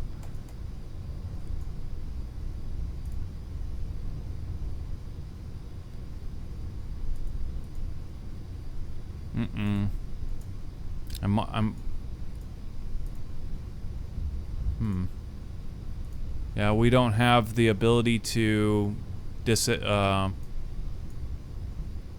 let go. We may have to. Yeah, we're probably gonna have to add another connection point because it's not recognizing this Daco Jr. as being attached to anything. So there's a problem. Just out of curiosity, I'm gonna put the spring back in the main gear. Oh, it's actually not down. Really? Okay, this is another thing that we forgot to do. We obviously forgot to remove the spring on all of the gear on the Harrier, and it's sitting fine. It's absolutely sitting fine. Well, that's a complete shocker. I wonder if it would do that 10 out of 10 times, though. So that's kind of the thing. If we're not exactly perfect at where we bring this thing out to, left or right, it may, like, because a building may be forced to lift up or whatever, I would think it runs a risk. But in this scenario, it's actually sitting fine. I'm really shocked about that. 0 bounce, 0 roll, in fact. Like, it was... Yeah. Very shocking.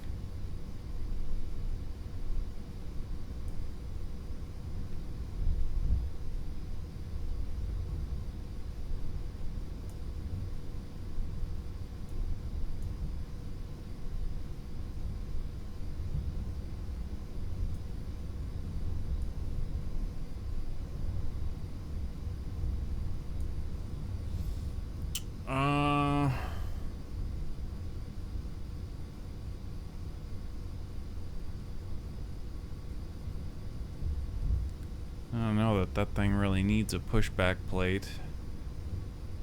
It's actually another thing we can take a look at while we're here with our U-2. Go ahead and deploy the U-2. Oh wait, it's because the brakes. Look back at the Harrier again now.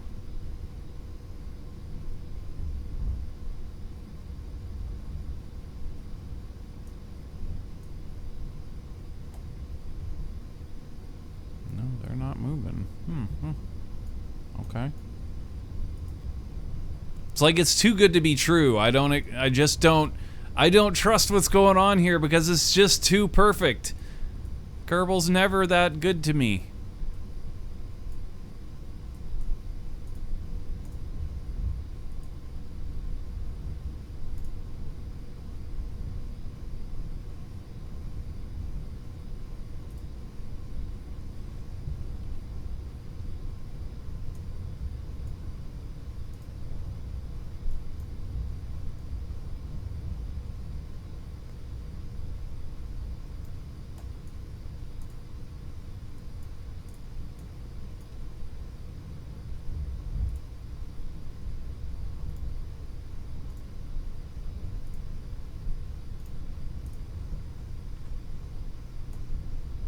Okay, that looks good.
What I thought. How are we chatting?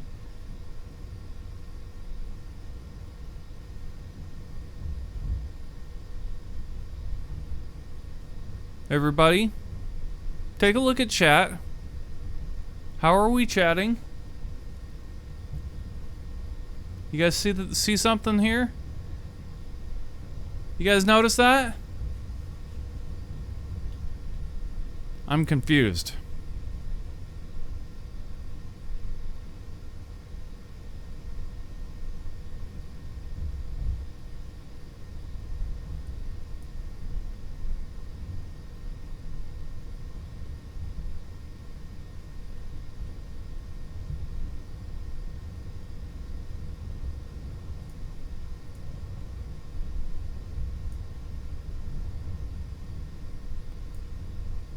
I guess the moderators. But then Jesse Spaceman's not a moderator. And he was chatting.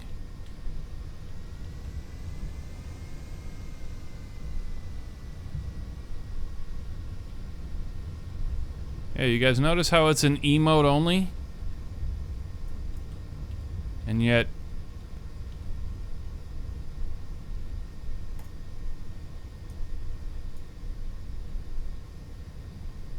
what up with that?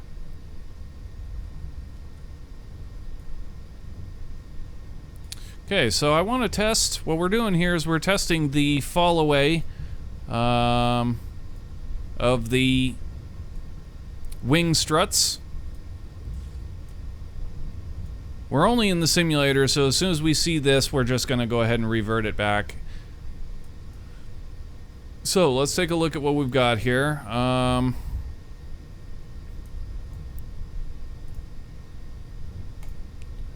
Takeoff clearance. Did we? Oh, we didn't do runway clearance. Okay.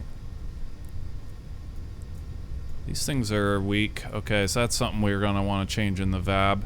So we want them to be bright white, very, very bright. And the angle of them too. There's a little bit of a rotation that I'm not all that keen with. They should be more like that. All right. So I'll fine tune a little bit more on our takeoff and landing lights. We're ready to go here. SAS is on, brakes off, and throttling up. Okay, and let go. Alright, they did not brake.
Damn, dude.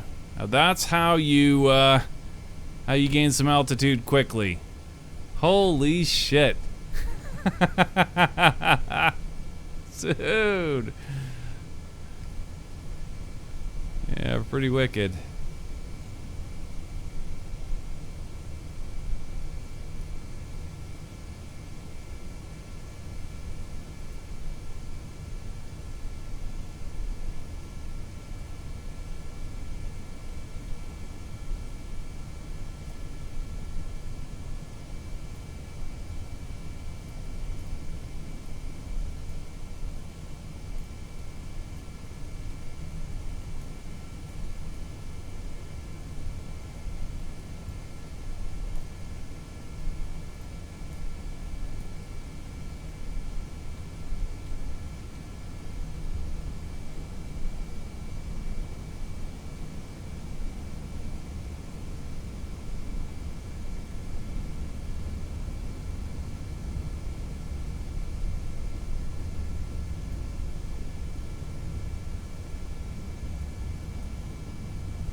If only all my supersonic planes were as stable as this.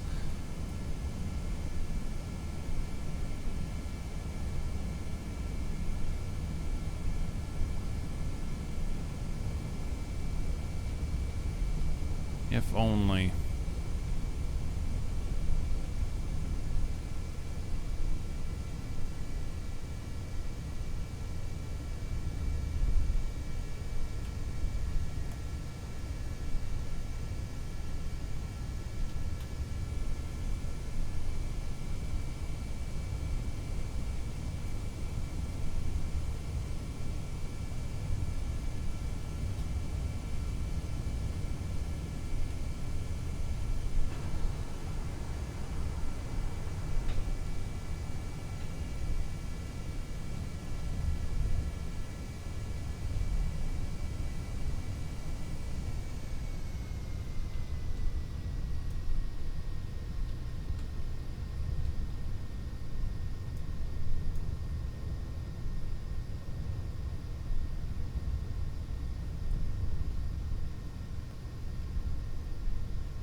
Whew. Okay, we're getting pretty good at this landing. That was butter. Definitely butter.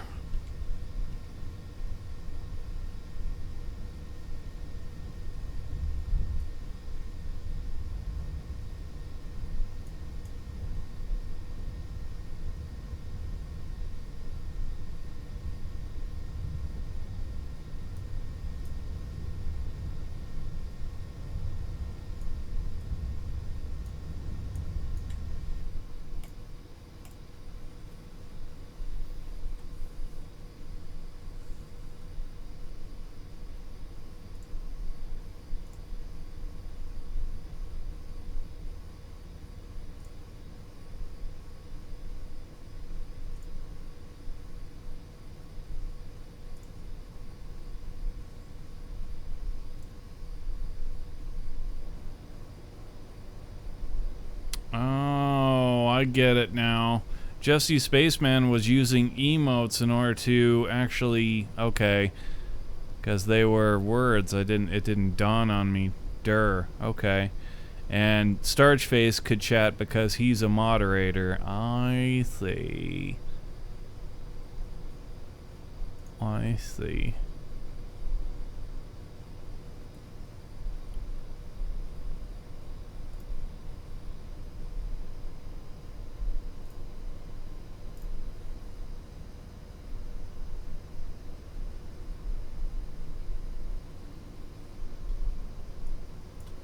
Okay, so the Harrier, we need a second connection point.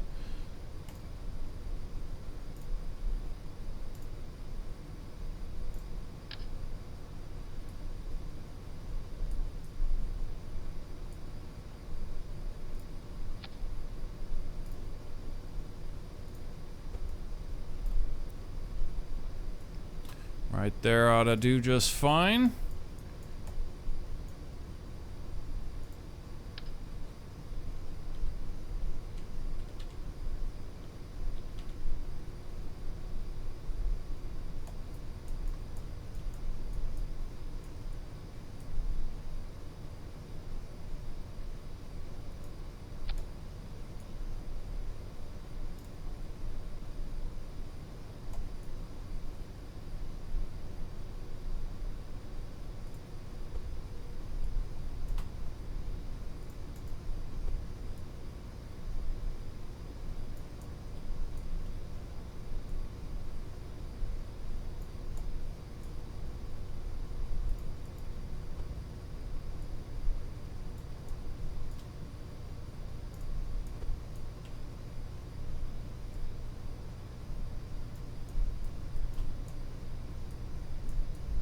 Okay.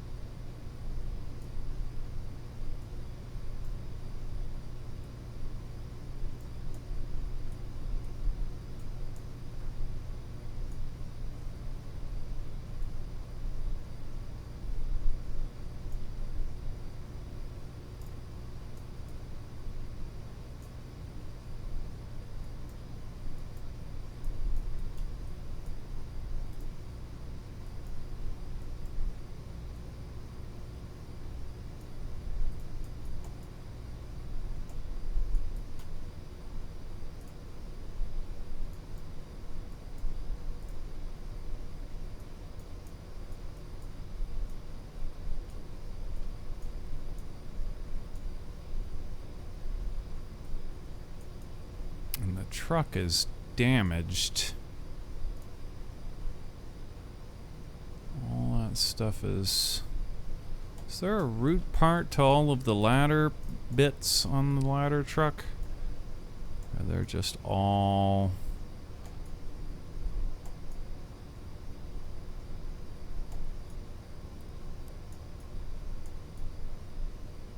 There we go. So there is a root part to the whole ladder construction, which is nice because now we can just grab it and lift it up.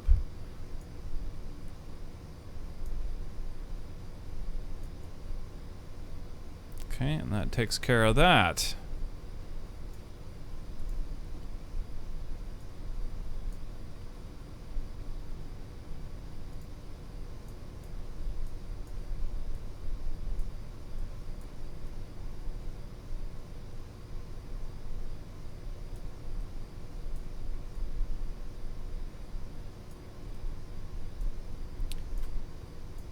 And the wing struts on the U-2 worked fine. We did not have any explosions.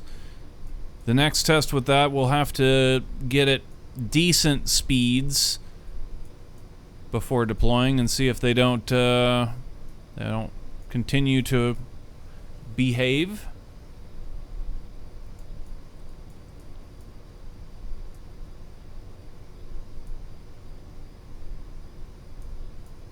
Is our Scud missile even worth bringing into this build? I don't think that it is. We did at one point make a trailer Scud missile, but it was pretty lackluster. We didn't spend much time on it at all. It'd be kind of a cool thing to have here, though, if it were worthy of having it here. If our model wasn't total shite.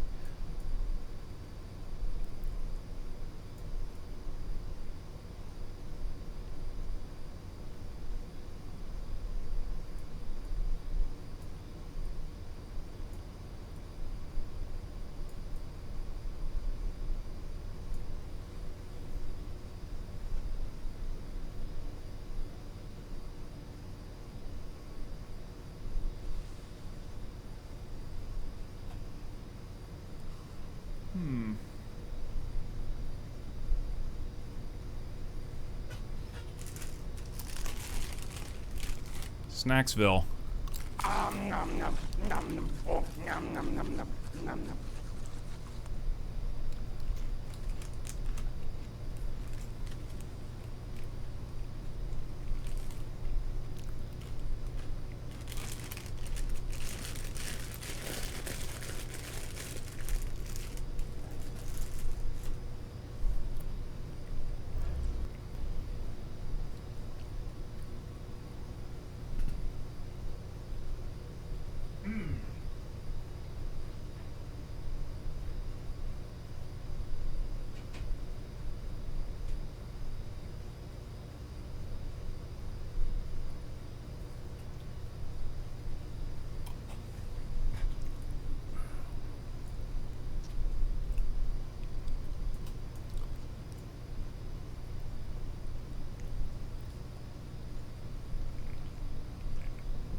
Get that thing ready for the next import.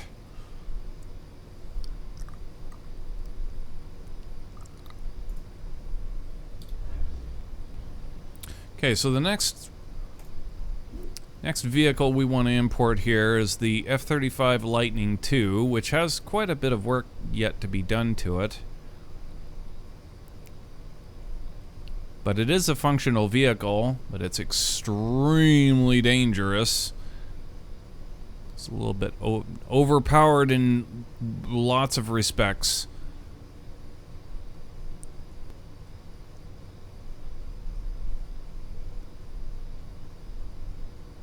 Oh, we got our Learjet too. We're gonna have to bring that into our passenger airport. That's a really good build. That Learjet is super good.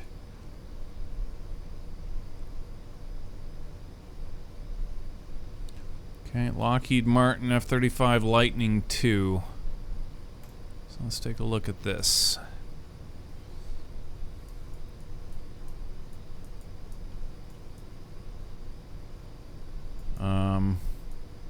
Why is there... That's weird.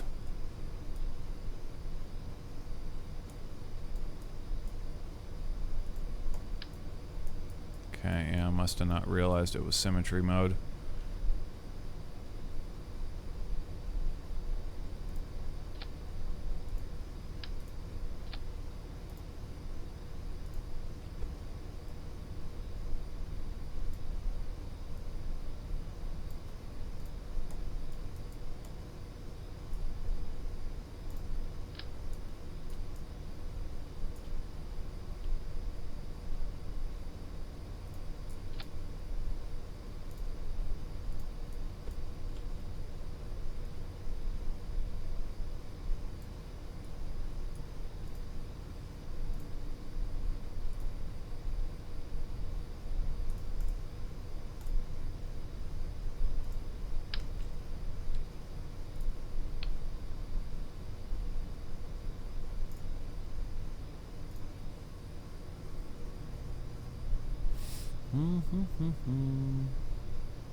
This one actually has missiles.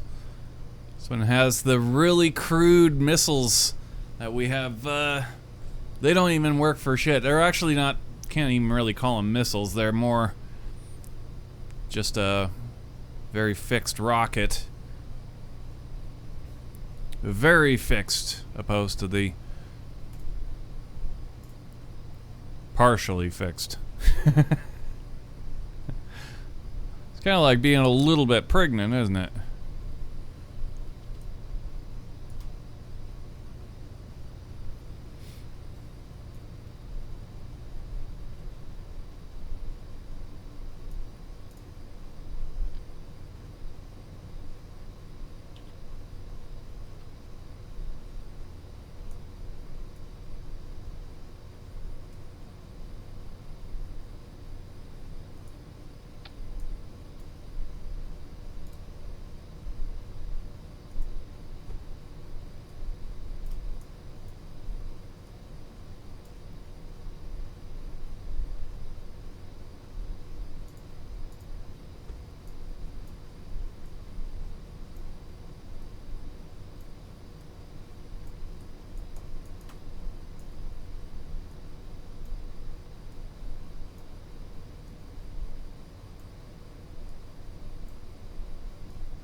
Where the hell are we, for crying out loud? I'm fighting with the perspective.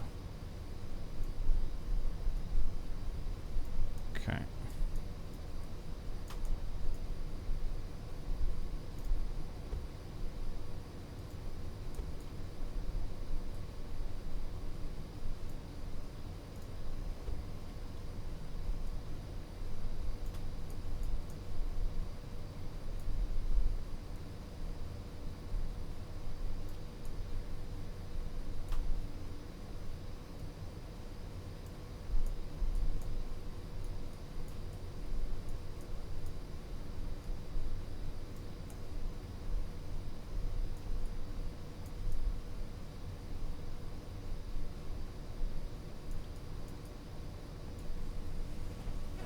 Okay, that's pretty, boss.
Okay.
Okay, how did we do?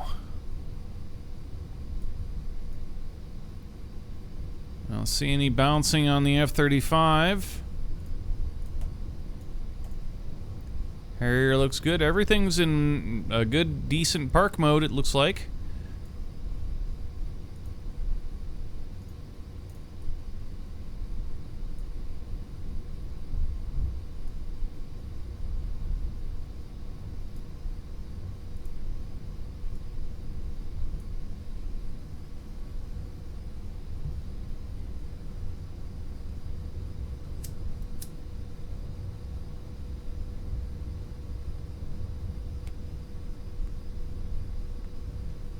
We could easily take over a small country with the equipment that we have right here.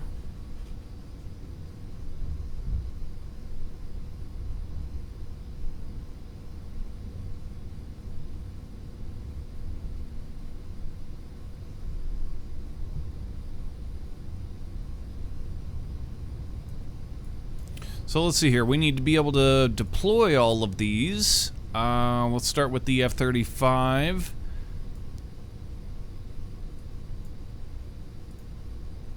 Okay, and it gives us the option to decouple right there. So let's go ahead and do it.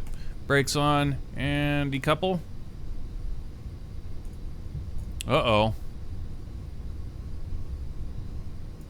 Well, what do you know?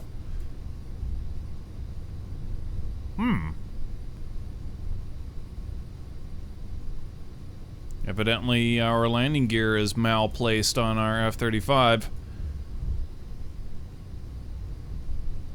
So we'll have to figure that out. But, you know what? Is it the spring? It could be the parking spring.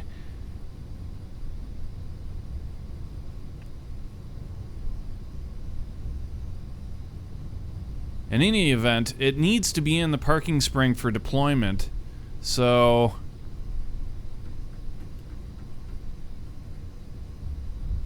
yeah, it's gonna have to get repositioned.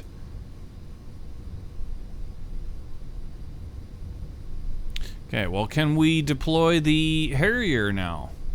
See if the Harrier will allow us to deploy. Okay, it actually says, yeah, decouple node is now available. And there we go, decouple. Okay, it's a little bit bouncy, but that's easily fixed. We come in here and should be 1 to 2, right? And the main is what's given us this problem. We needs to be 1. Uh-oh. Forward 1 now?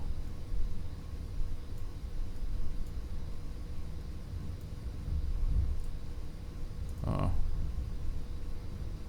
A little bit of an issue here. There you go. Okay.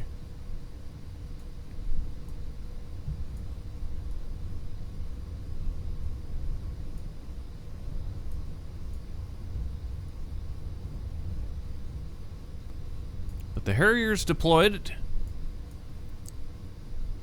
and we know that the U-2 deploys just fine.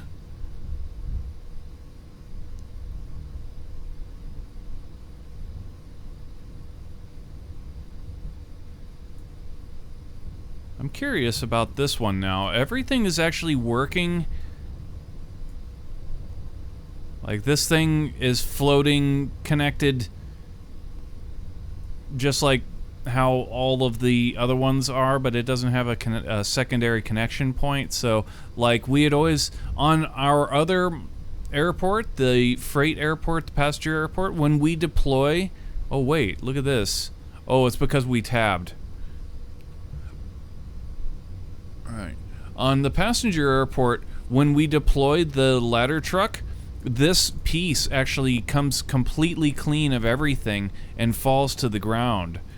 This is why we have it away from everything, because if it's clipped into something and it falls, then it can explode and kraken and cause a problem. But here it's actually... Okay, so here it's just working backwards, which is fine. We can still see it's okay.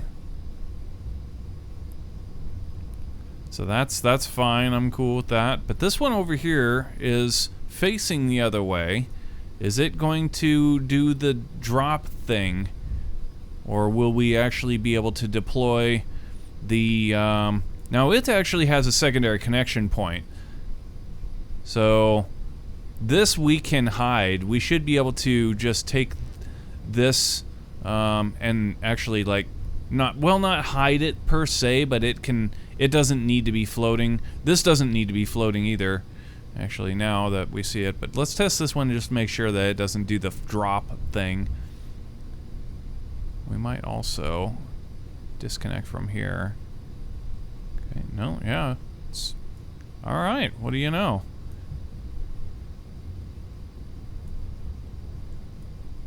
Cool.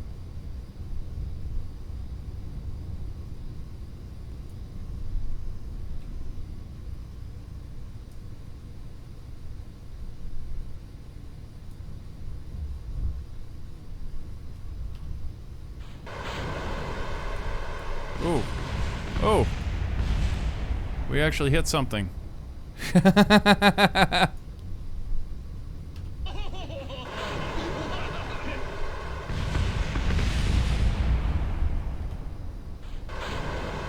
Very ineffective rockets.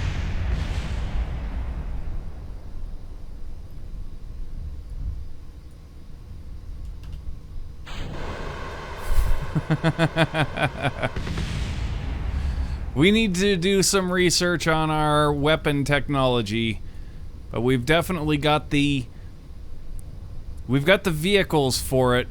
We just need to design proper targeting missiles. But yeah, I'm happy with our airport here. This has worked out very nicely.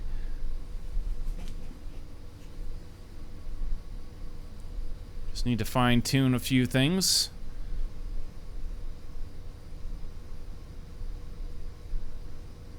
Hell yeah. That's dope. That's right. It's dope. It's dope, Tito.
Got him.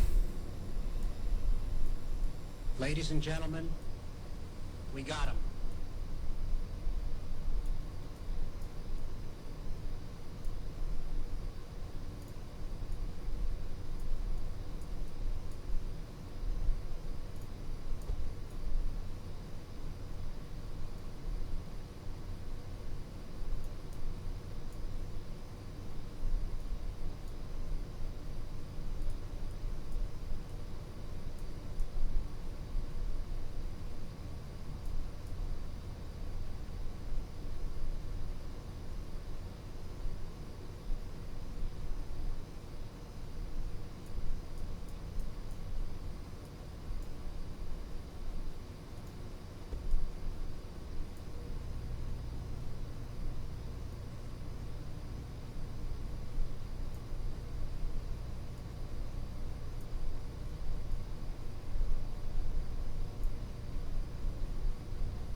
Actually, that shouldn't be right. The connection point for this should be, yeah, should be the docking adapter part.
it just dawned on me, if we try to, we'll have to have servos for each one of these steps in order to have them angle when it comes to the height. If we wanted to like have this thing,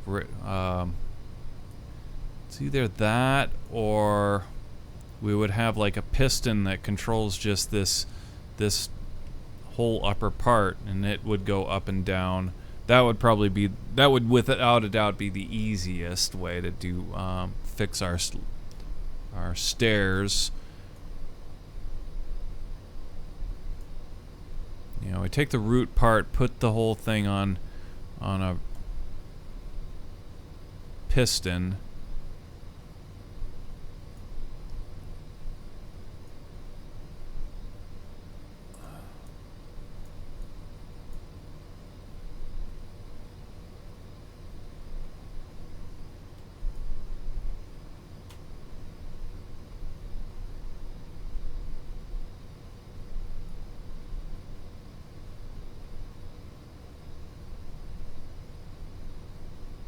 Yeah, this is pretty sick. We're going to leave all of this as it is for right now, and we're going to get back over into our space program. And all of this will just be, well, none of you guys ever saw it. If you're asked about it, don't confirm nor deny the existence, just pretty much say nothing. You saw nothing.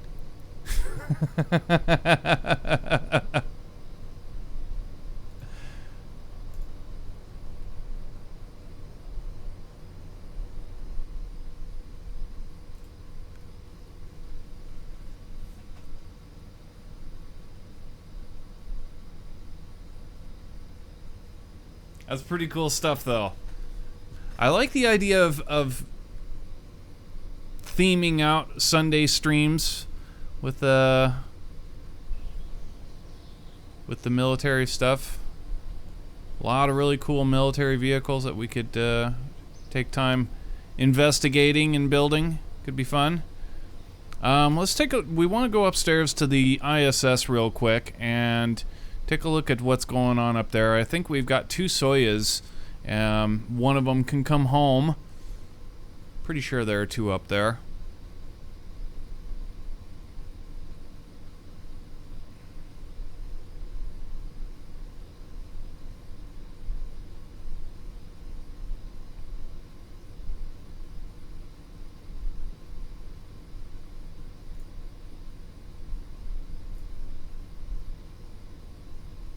Oh, it's been redesignated.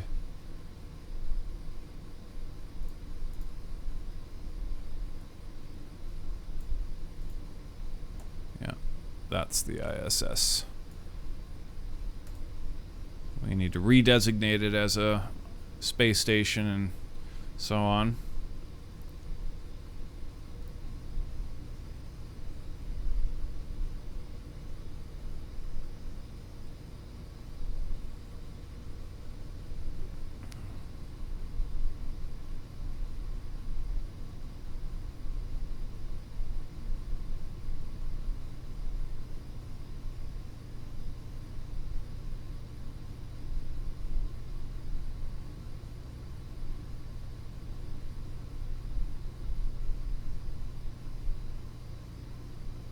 Thinking about getting back into our colonizing project as well. We still have a few planets that we have yet to attempt to colonize, and it's been a really long time since we've gone anywhere.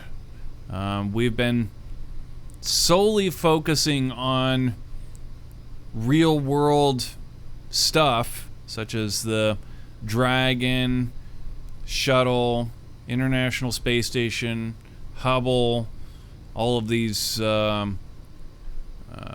airplanes and stuff like that, that we haven't done. We haven't gone to Minmus, for example, in forever.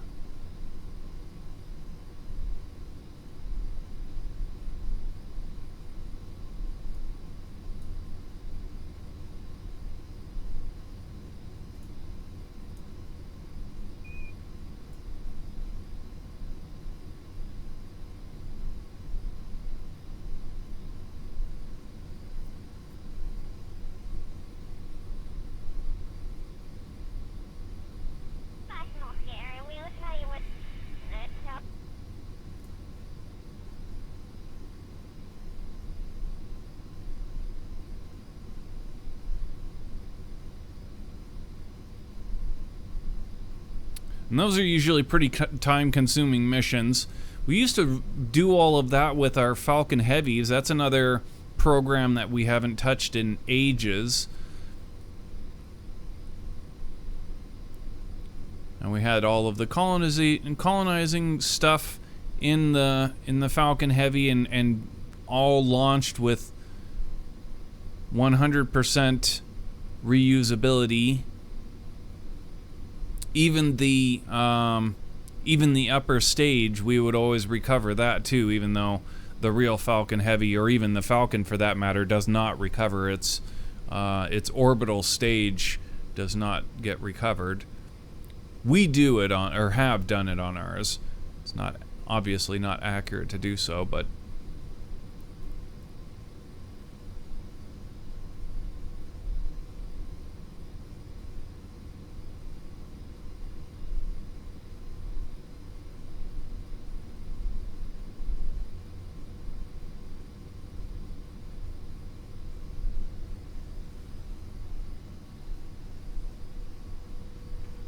that last colonizing rig that we had was pretty damn good. It's actually still in orbit, and theoretically, I mean, it was designed completely with the idea of full 100% reusability, and to work in tandem with the Falcon Heavy. So we would have 4 different modules to build a ground, a base, a colony, basically, the beginning of a colony. So it would take 4 different modules, and each one gets launched specifically on their own Falcon Heavy, put into orbit, and then they rendezvous with a transfer engine, and they dock to the outside in a X formation, across it, radially around it, and then it gets launched with all of that equipment on it. It gets transferred. We do a Hohmann transfer out to Minmus, and put it in an orbit around that, and then refuel it, and then from there we do a transfer to wherever we go, and wherever we're going to colonize. And that transfer, we've got transfer engines on one end, and it breaks away from a landing unit, and the landing unit's got all the equipment on it, and it lands, and then all the equipment pops off radially, and then our landing unit launches back up into orbit to mate with the transfer engines, and the transfer engines bring all the landing unit back home to get reused. And we, like I said, that's actually still in orbit waiting for us to do something with it.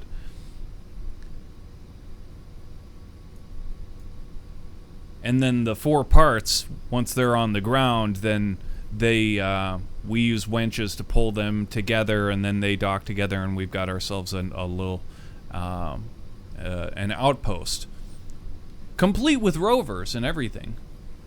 VTOL rovers, in fact. And fuel, drilling, greenhouse, the works. It was a pretty decent. I don't know. We had some hiccups with the decoupling of the mounting brackets, but in the end, we were always able to successfully complete our colonies with it, and it was pretty dope, pretty involved. So yeah, here we are at the International Space Station. I was gonna go ahead and do a re-entry with one of these Soyuz. We've got the last one of these is gonna be the last, or did we already bring that home? Yeah, this is Russian Federation. We also fixed the Russian Federation flag too. We've got a new texture for the Russian Federation flag, so it's not all bullshit. But yeah, these are both Russian Federation. So I was thinking at one point The last Soyuz that we returned was the last Soviet Soyuz. So let's see who we've got.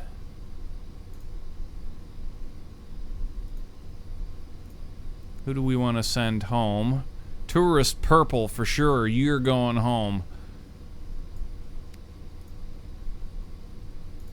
Okay, and what Soyuz do we want to send? I'm thinking this one here makes sense.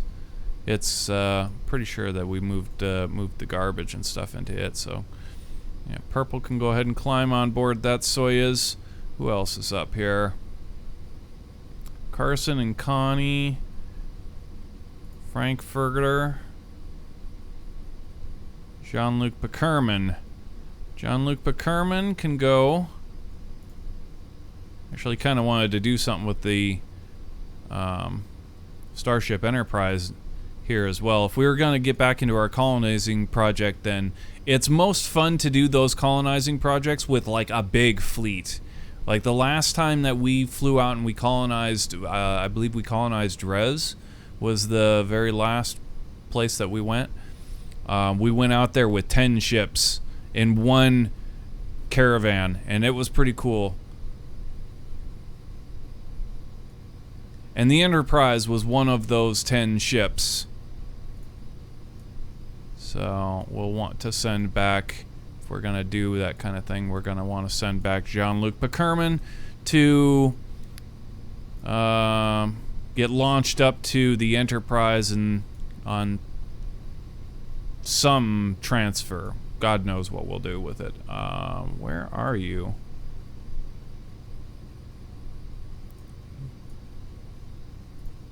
Tranquility, maybe? No.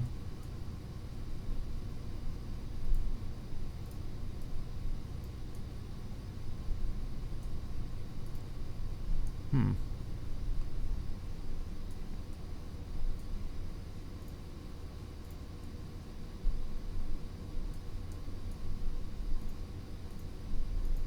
already checked that. Yeah, he's not in there.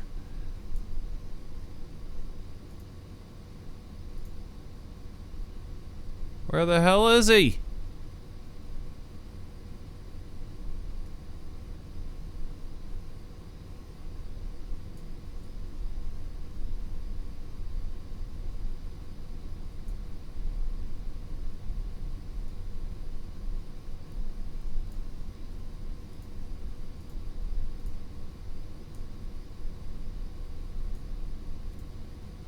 There he is.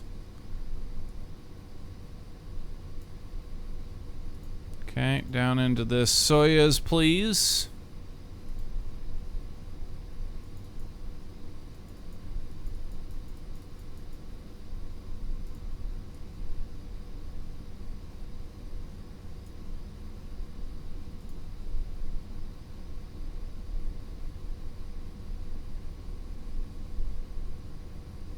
And Connie, send you home.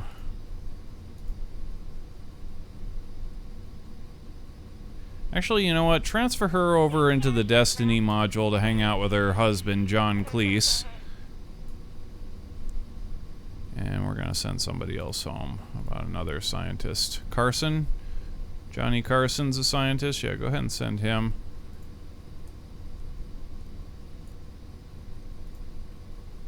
Alright, there's our crew of this Soyuz down here with 7A1-1.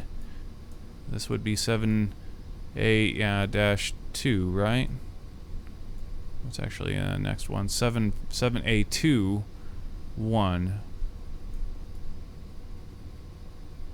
7A1-1. So yeah, okay.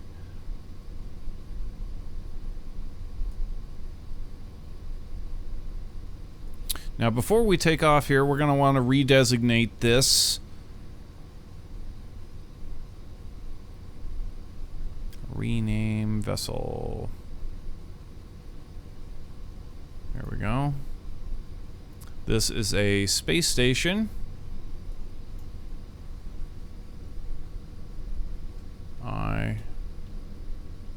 ISS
Man, that thing's hard to select. We still have yet to put that thing on a key, despite having the same problem every single time. So hard to get a grip on that that unit.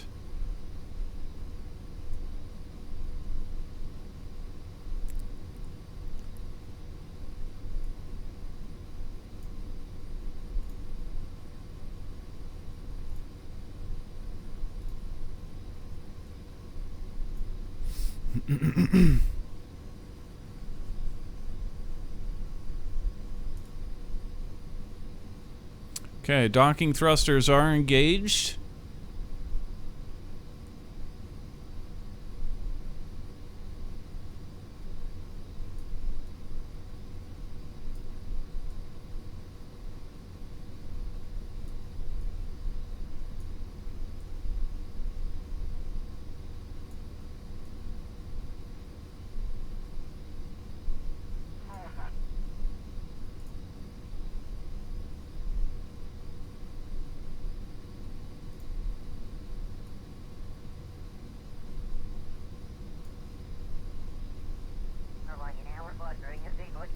Okay, Soyuz 7A1-1, you are go for undocking.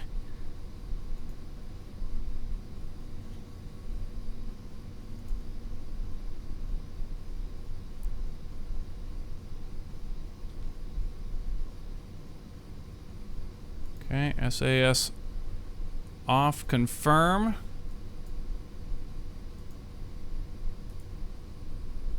Reaction wheel engage.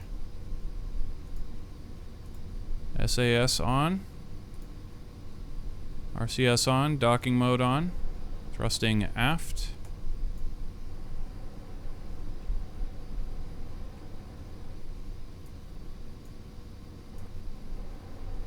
RCS off.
Good old Soyuz re-entry.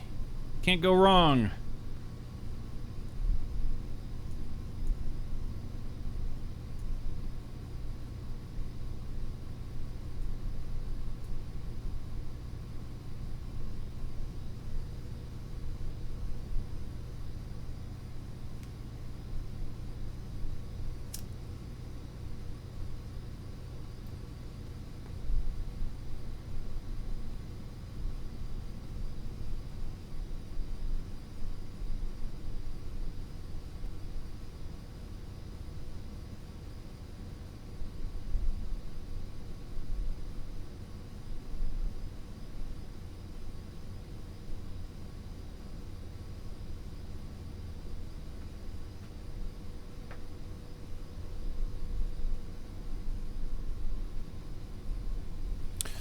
Okay, let's make sure everything is copacetic up here. We are on prograde. Force to 0. We are on. Yeah, everything looks great here.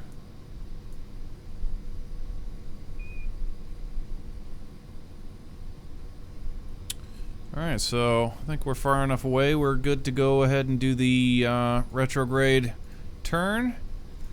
So, let's see. Make sure we're control from the proper point, and RCS is off. Let's do it. Orbital retrograde. Go.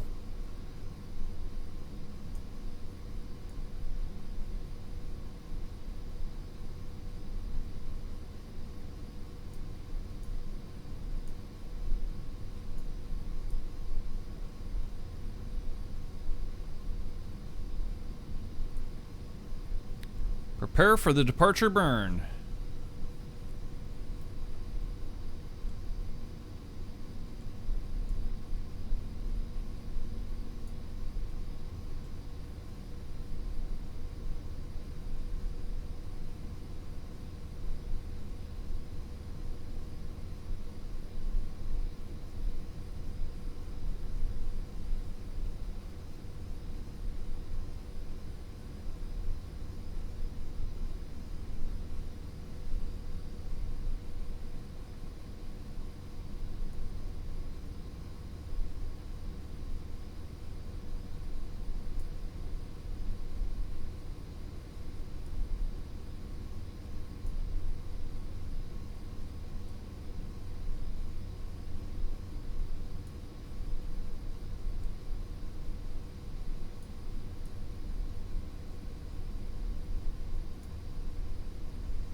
Alright, Soyuz 7A1, you are go for departure burn.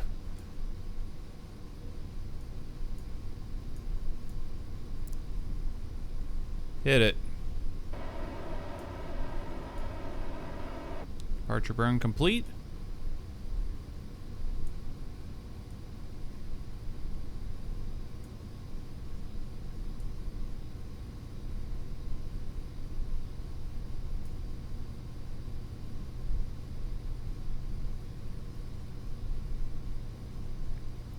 Okay, now we can get into plotting some of this re-entry stuff. So, get ourselves into the re-entry corridor.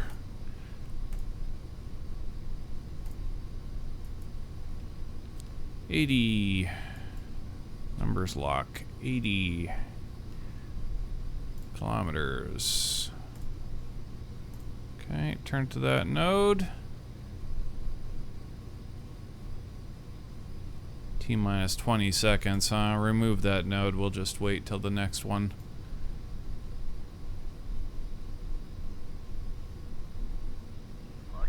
Passing apoapsis right about now. Okay, plot it again. There we go. Okay, point to that node and prepare for the re-entry corridor burn.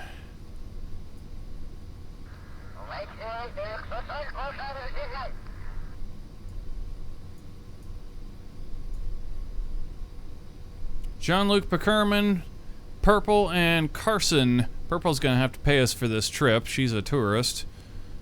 So we're making some cash off her. Say goodbye to the International Space Station. We will be back for sure. Houston Soyuz, you are go for the re-entry corridor A. Hit it.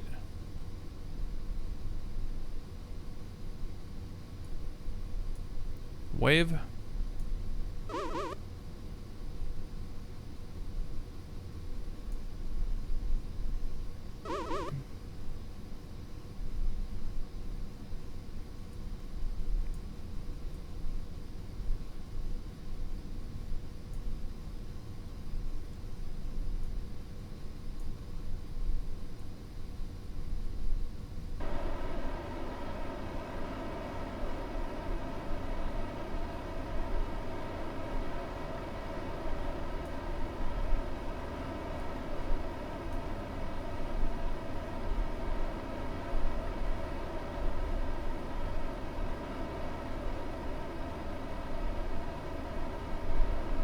Live mode on, by the way.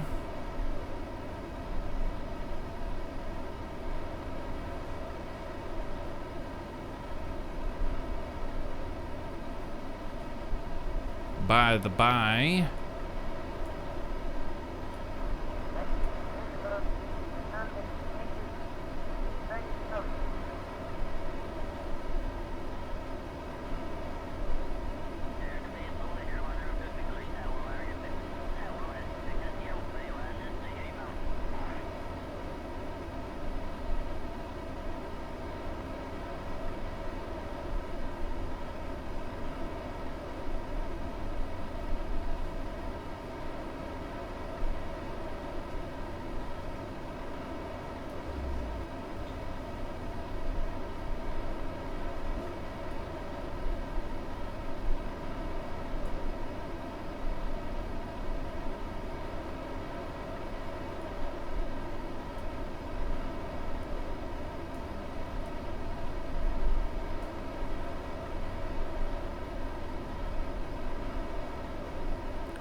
Alright, re-entry corridor A is complete. We need to circularize at the periapsis. Go ahead and plot that. Turn us to that node. Prepare for phase re-entry corridor correction burn something or other B.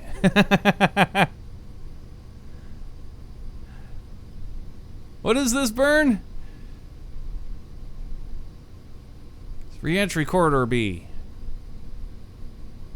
Yeah, but it's part of the phase correction pattern. So thus it's the phase correction burn, re-entry corridor burn.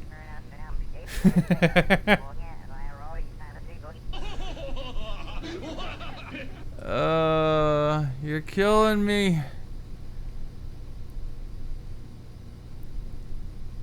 Avada Kedavra. Avada Kedavra! Shut up. I want to hear it.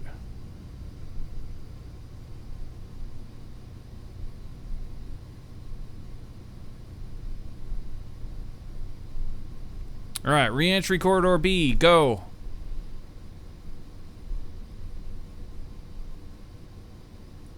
And down we go.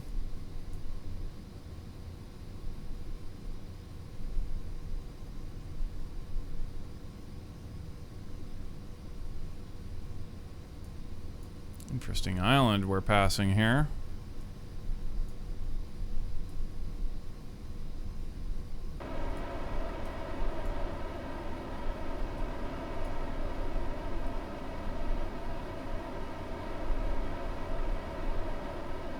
Where the hell are we?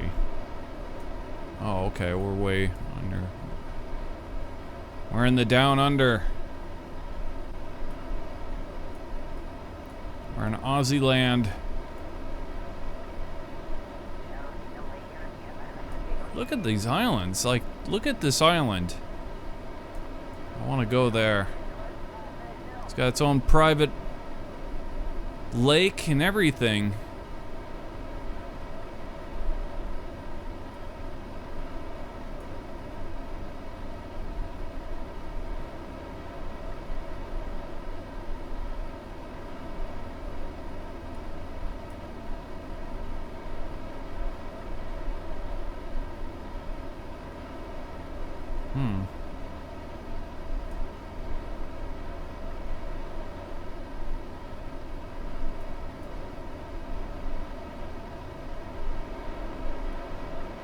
It's conceivable that we could actually get there. Boy, that'd be a long flight. But we could do it.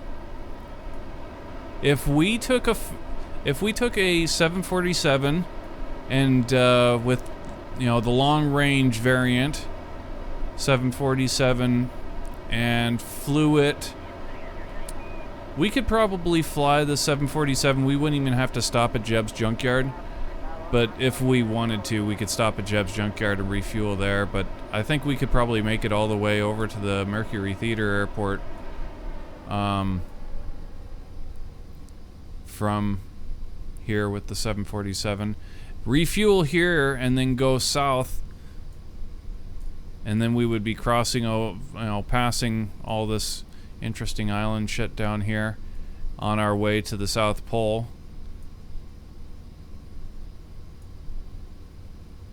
It would be a one-way trip until we got an outpost built that could generate fuel. But I think we'd be able to make it. Alright, anyway, back to the task at hand here. We need to get some orbital info. Put us on that retrograde marker, please. And let's clean up this orbit.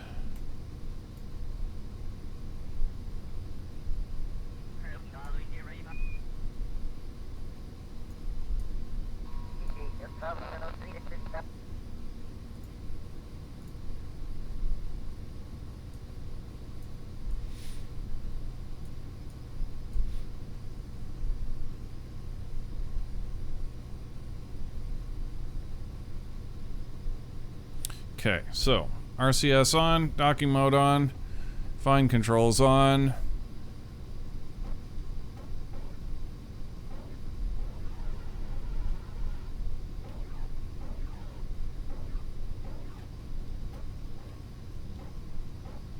Okay, we're in the lane, RCS off, fine controls off.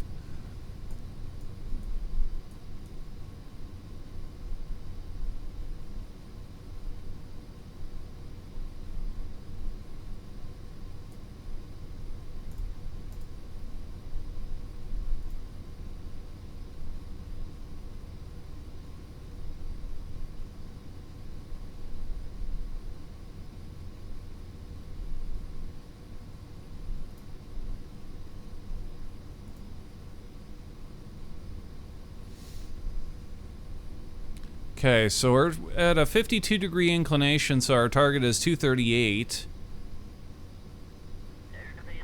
And this is looking pretty good. Yeah, this is going to be a pretty cheap correction right here. Possibly. Okay, come out and let's see. Actually need to now go into this other scene in order to get our protractorage.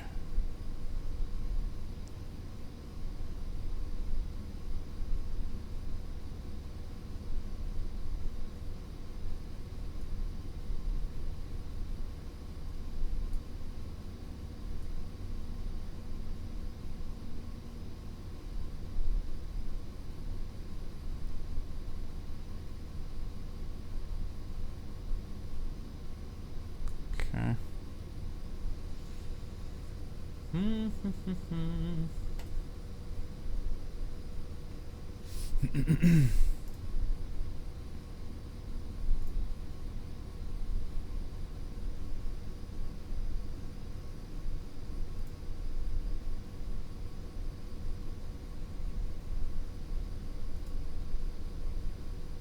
Mm, 89.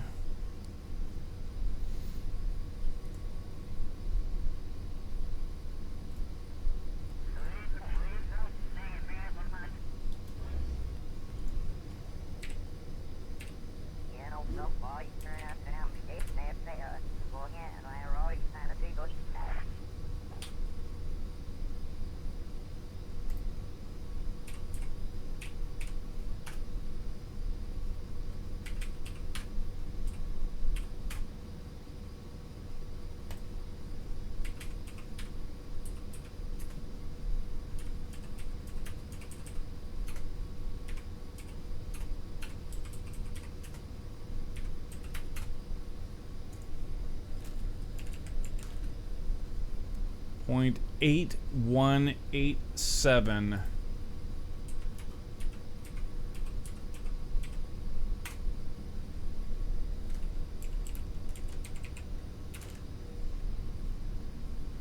Okay.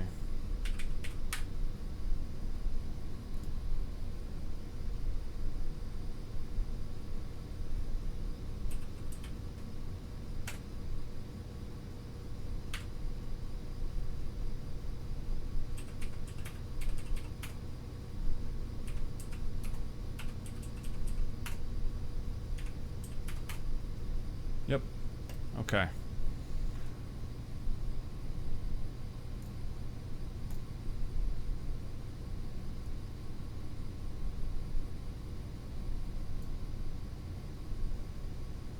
(33 minutes 49 seconds).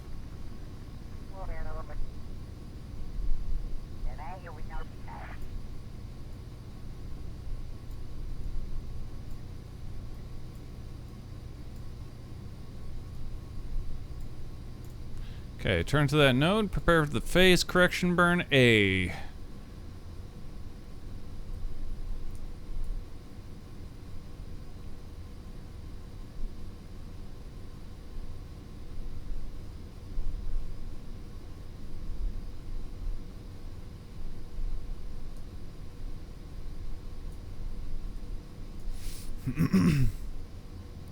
Yeah, back to the colonizing. Back to colonizing. That should be interesting.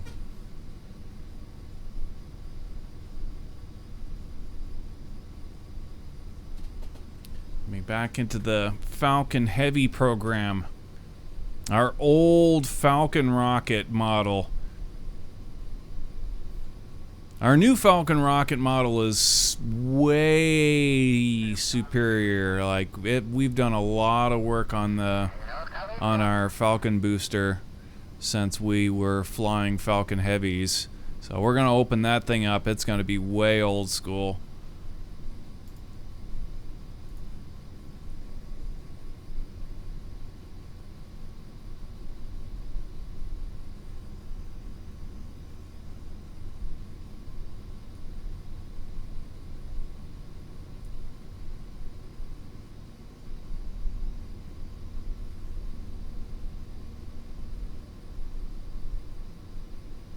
Yeah, our new, it's gonna, it won't have the updated landing gear or the fins. Man, yeah, but it's functional. It's totally 100% functional Falcon Heavy.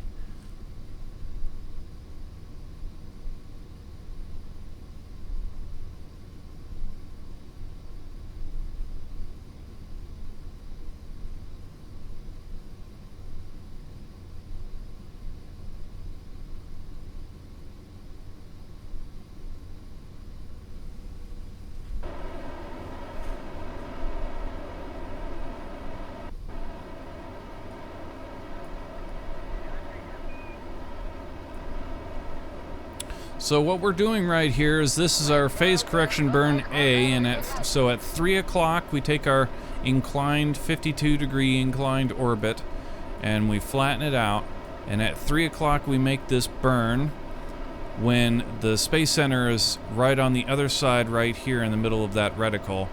We were up here at a location of 89, starting from 0 or 360 going all the way around to 0. So we were around 89 or so. We want to be at a target of 238, which is down here somewhere.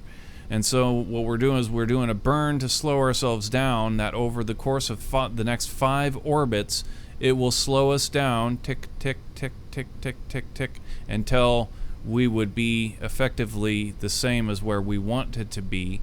And that what that's going to do is it's going to line us up so that when we do our reentry burn, which will be somewhere over here, it'll line up the Space Center to be like right in track with where we're going to be coming across the globe as the globe turns underneath of us and as we travel in this inclined orbit.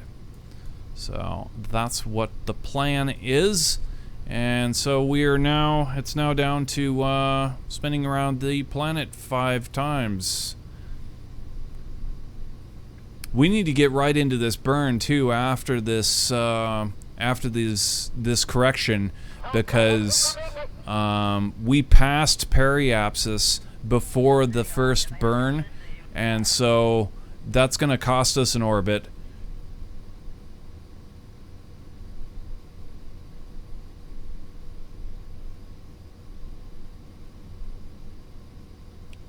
Oh, another thing I just realized, this is going to cost us a little bit too. How close were we? 31, 49, 12? No way. Wow, we totally lucked out on that. Cuz we didn't do the correction. We did the burn, but we didn't actually do the correction to clean up the seconds and the thousandths, and it just so happens to be exactly on 33 minutes 49.12 seconds. How crazy is that?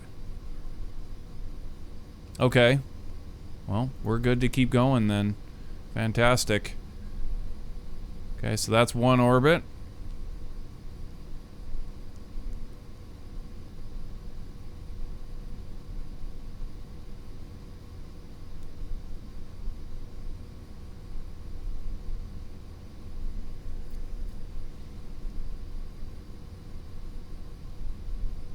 Two orbits.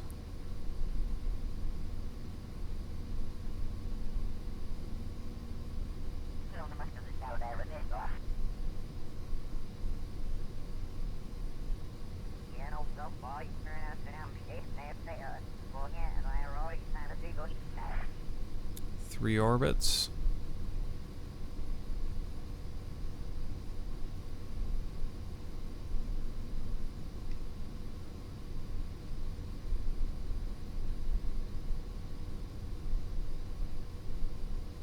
Okay, we're coming up on our fourth orbit.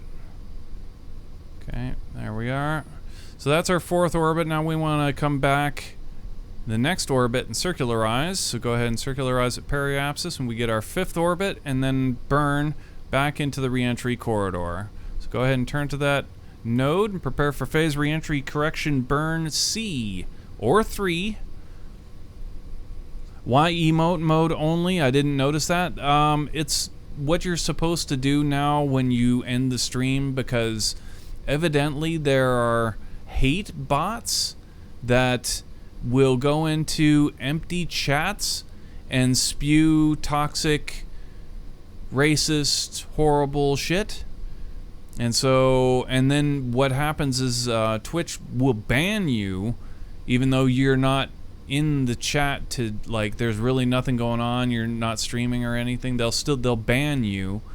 So what you're supposed to do is change your chat to emote mode when you go offline, so that those bots can't spam toxic, horrible shit.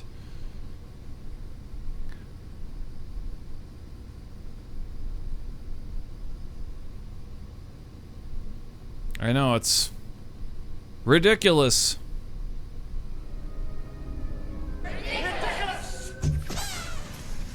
But it's a thing. There's people been getting banned for this, I understand, so. Alright, go ahead and execute that node, and we go for our fifth and final orbit, back into the reentry corridor. And we gotta get right into this reentry burn. It should be like, it might even be half an orbit, because we lollygagged, and we had it in 3 times time acceleration while I was doing my math. I didn't realize that until I came back, and we had already passed periapsis, so yeah, this is pretty close.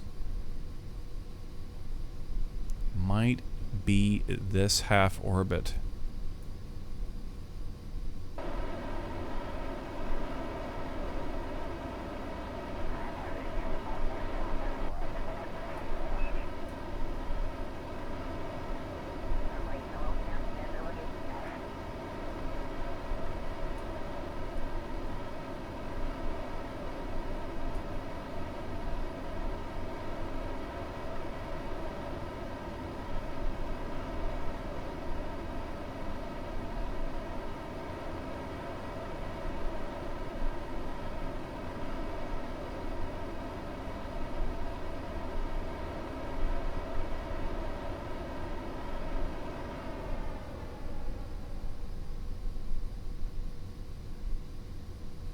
Okay, keep us on that retrograde marker. Docking mode on, fine controls on.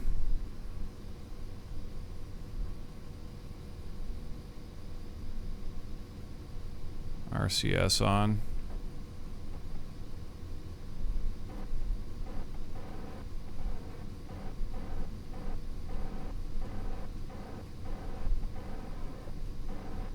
Alright, there we are. RCS off, fine controls off. We're done with the orbital info. We're actually done with that smart SAS too, long ago. And show predictions, LGC.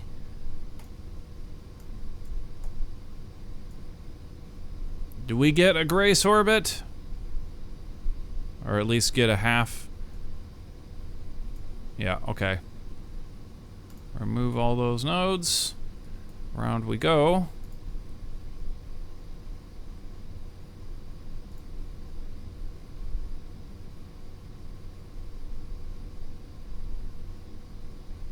Over here to 9 o'clock-ish. And get the re-entry burn.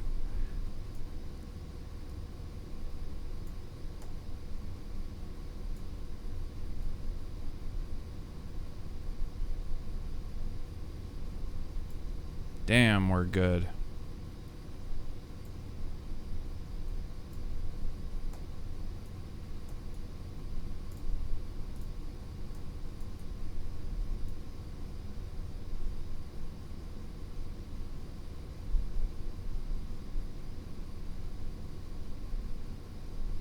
SAS to SAS. Quit moving around. We're trying to plot stuff here, for crying out loud.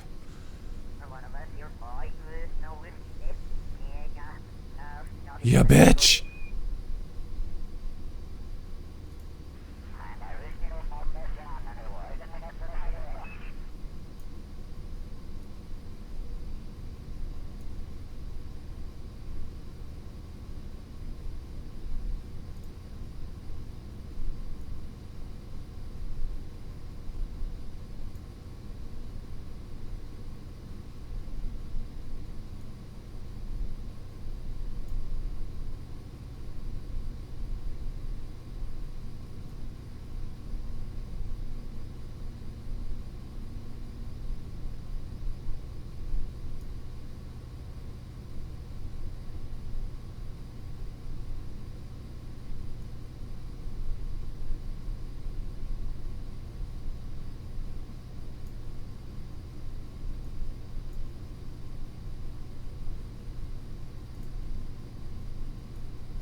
Right there. Okay, turn to that first node and prepare for the re-entry trajectory correction burn.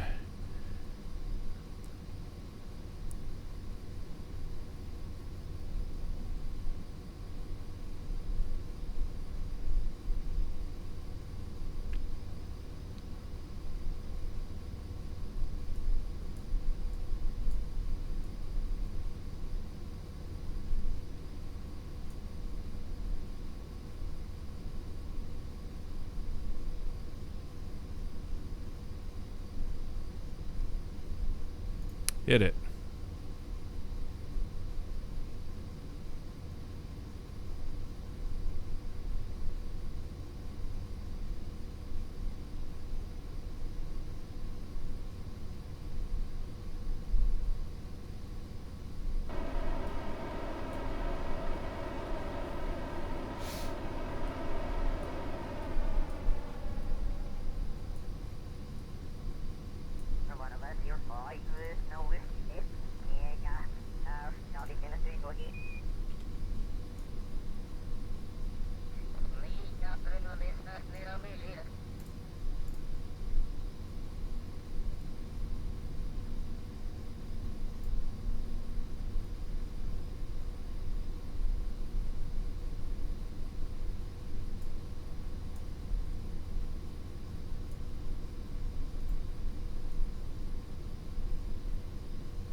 Trying to remember where this thing needs to go when we shed it.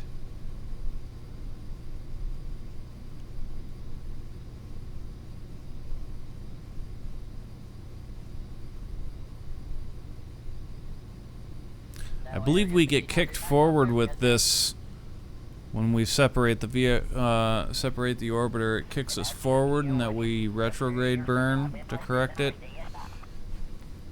In the event, I think we'll be okay as long as we put the target on the target landing zone. Basically, should be okay.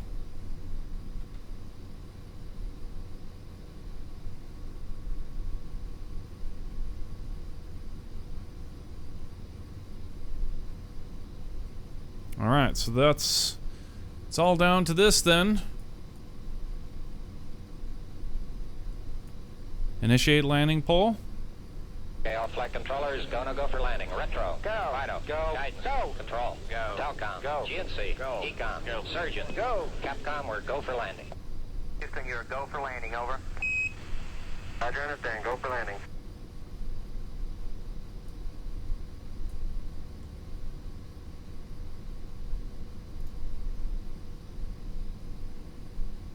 Yeah, as soon as I realized it was still on, I turned it off.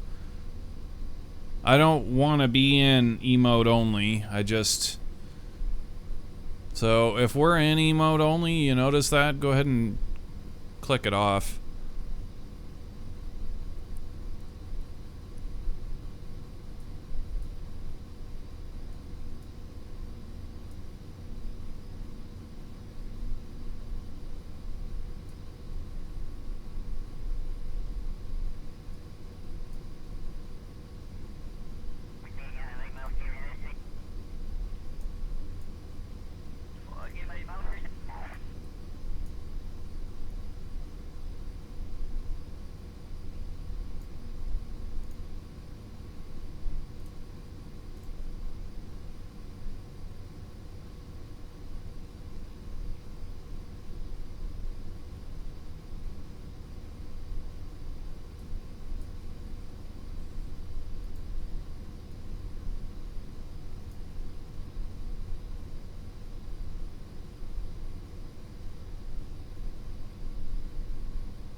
Okay, re-entry burn complete.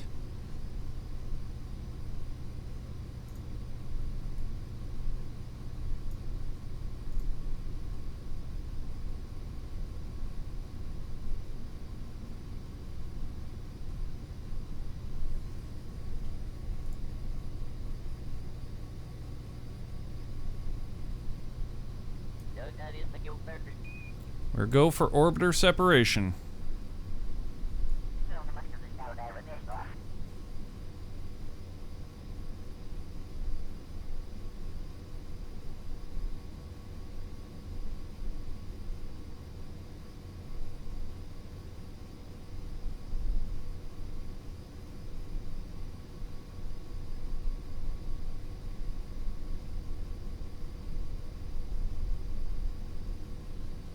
All right. Orbiter separation. Go. Ooh. That was very violent. That was very, very violent. That definitely threw us off in a big way. That separation was not clean.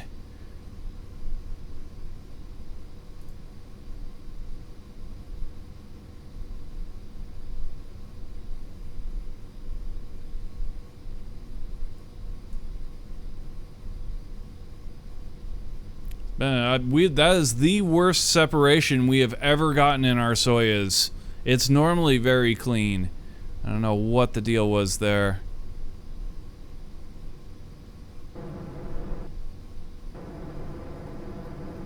That's alright, we've got a correction engine for these things. There we go. Roll retrograde and we are ready for re-entry. Switch this over to surface mode. Remove all the nodes, get rid of this planner, we're done with that. Need to roll so that the periscope is facing on the dorsal side like that.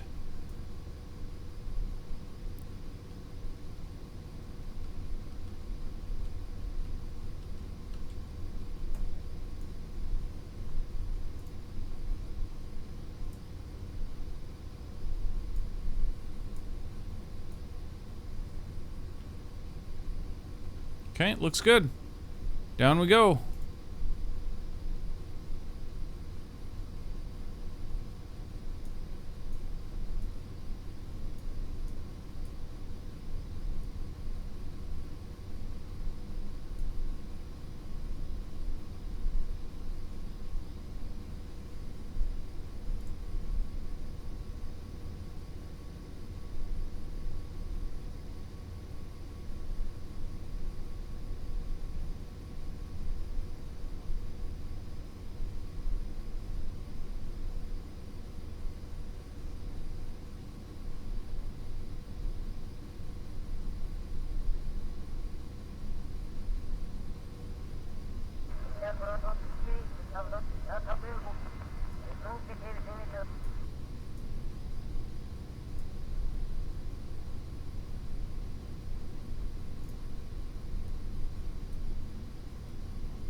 Right over the Delta.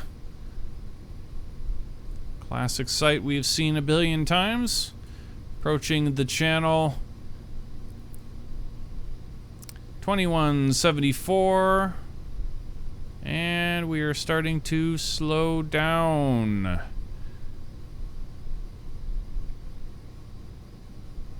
We're over the channel, approaching the bay.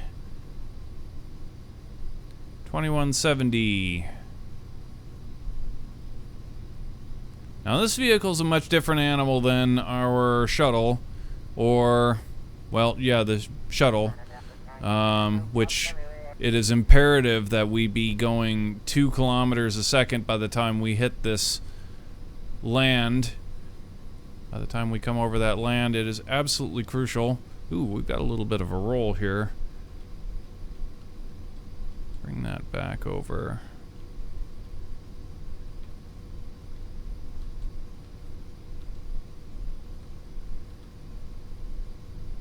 Okay.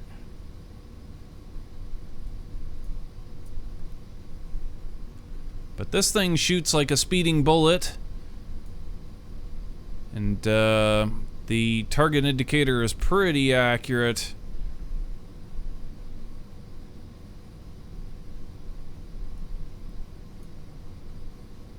Landing zone is in sight.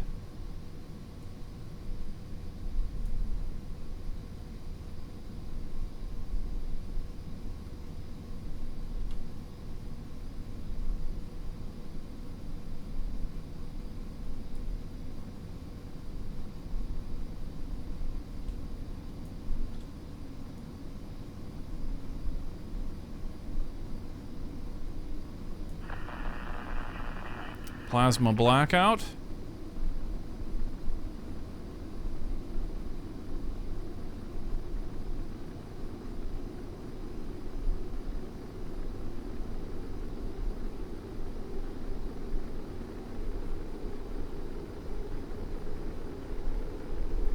1900 meters a second. 37.5.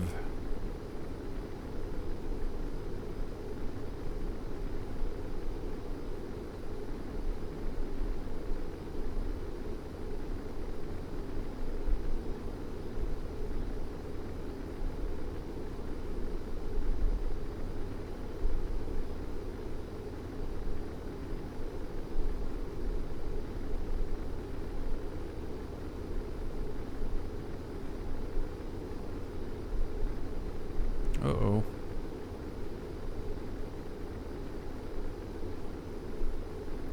A little oscillation going on there. 1300 meters a second. We're at 26 kilometers altitude. Staging is green.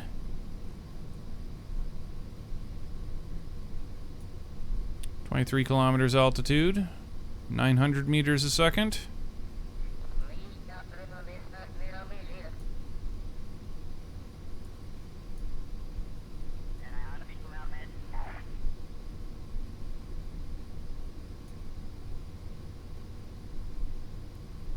$17.5.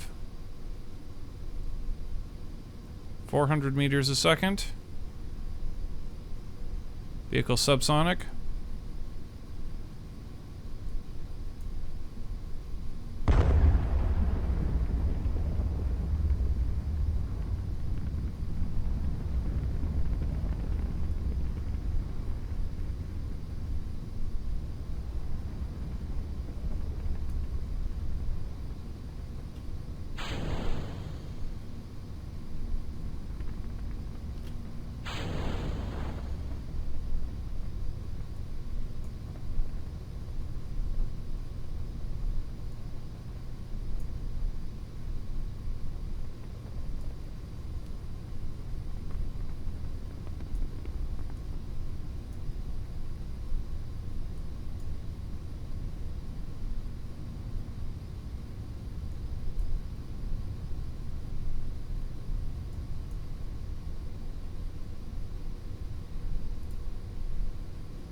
Okay, and the final event is the soft landing boosters, and they need to get hit at 30 meters.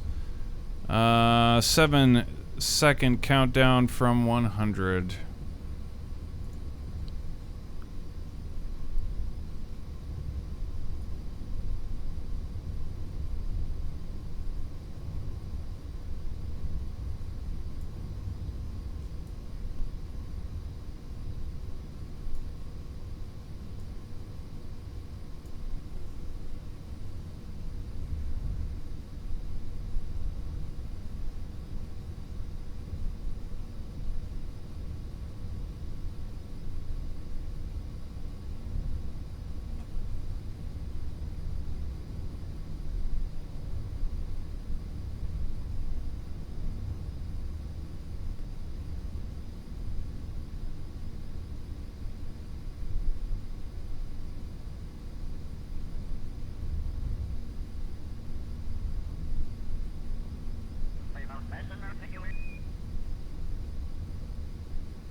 Take.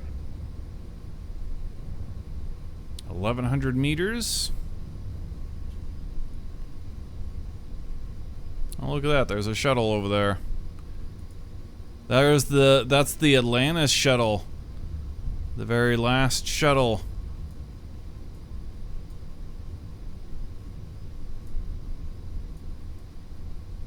Jeb's factory is in this over here too. We might come into render distance of that as well. And the splashdowns are just right over here as well. That stuff all over here.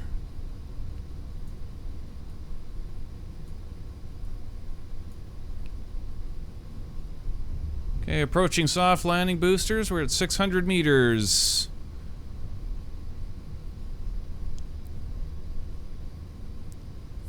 .500 meters.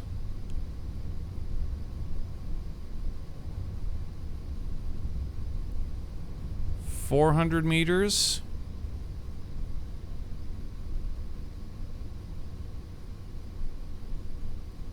.300 meters.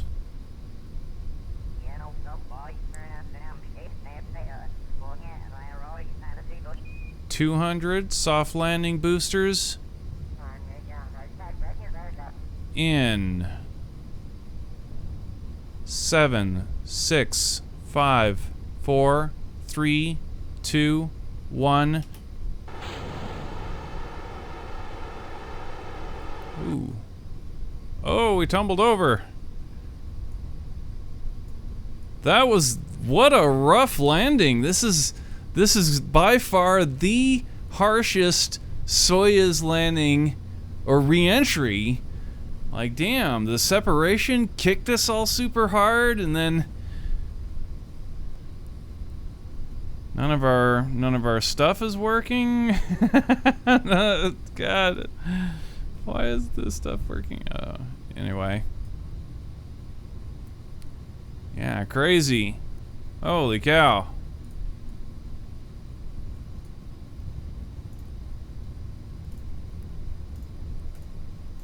Whoa, we're sliding.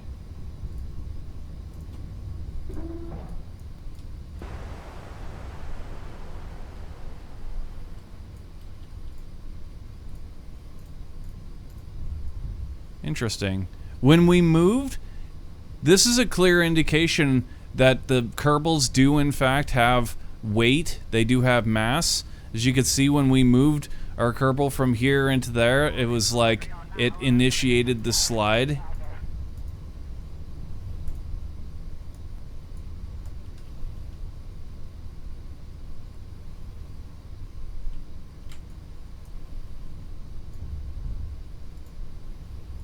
See, watch this. See how it's, well, I guess it's kind of hard to say now. It was sliding. Anyway, we got our Kerbals off. Very, very rough Soyuz landing. Damn, dude. Bruh. Holy cow. Alright, we need to pick these guys up.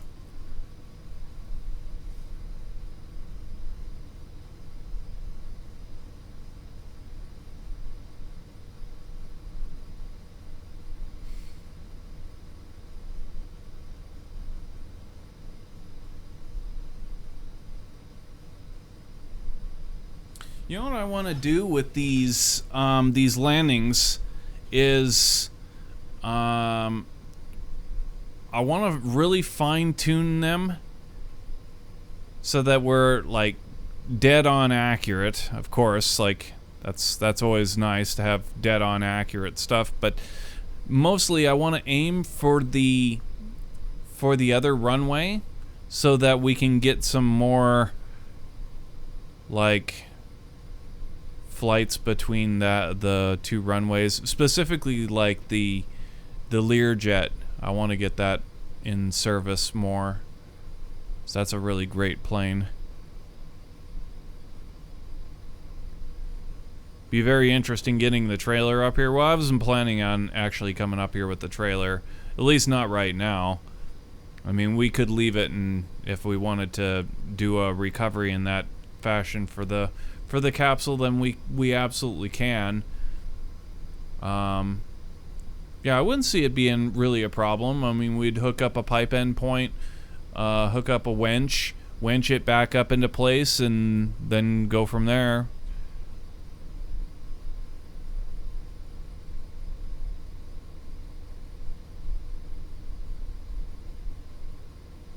As far as getting the trailer up there, that's actually another thing too that I wouldn't be too concerned about, because we've got, on the truck alone, we've got 3 of the large rover wheels, and with those things, with the differential steering, there's like literally nothing in the game that you can't climb. They're so overpowered.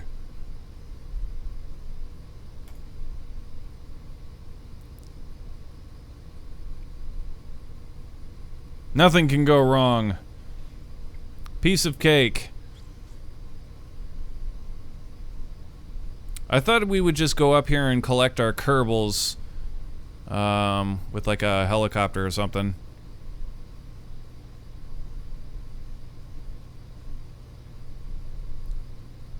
Leave the pod.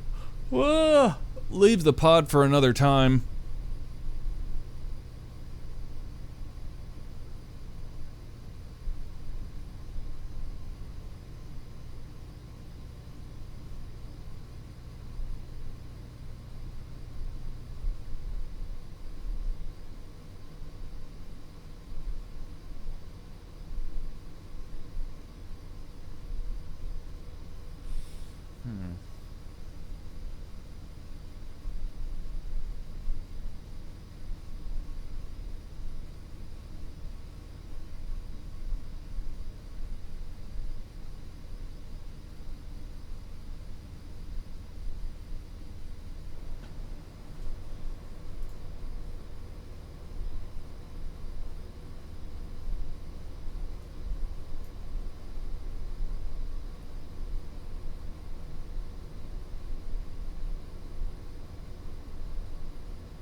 Hope you guys are having a terrific evening. If you guys are new to the channel, make sure you hit that follow button.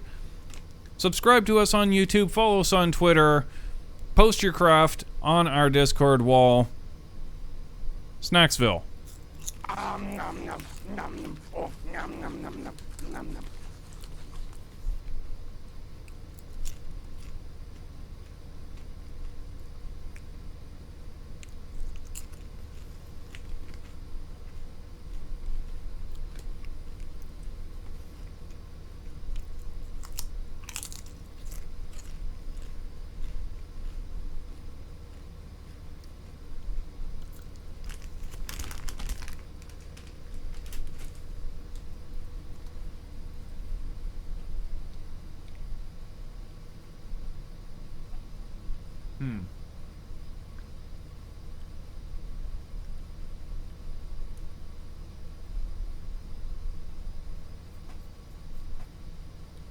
Yeah, you can't have potato chips in space.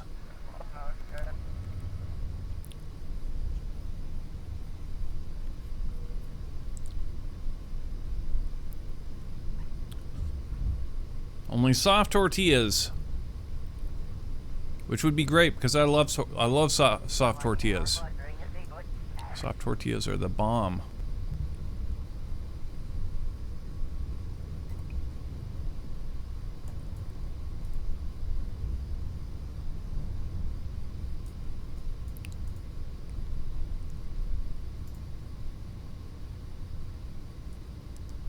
Vehicle sliding.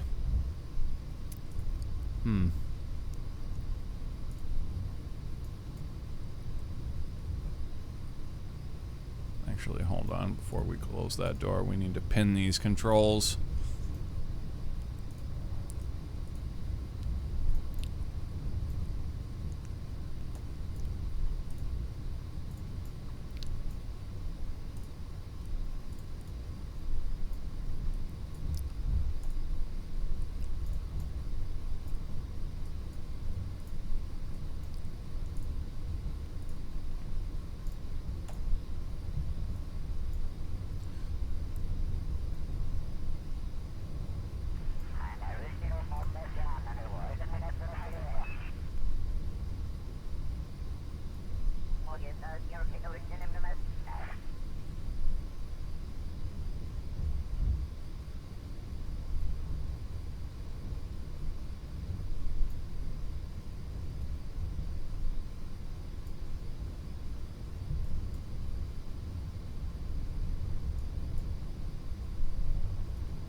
Immersion Maximo.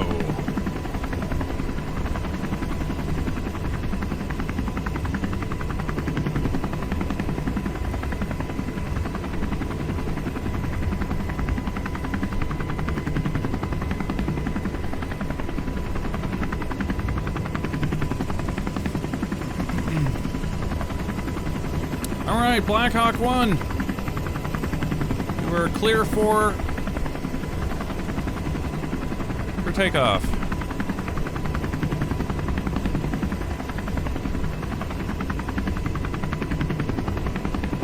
Up we go.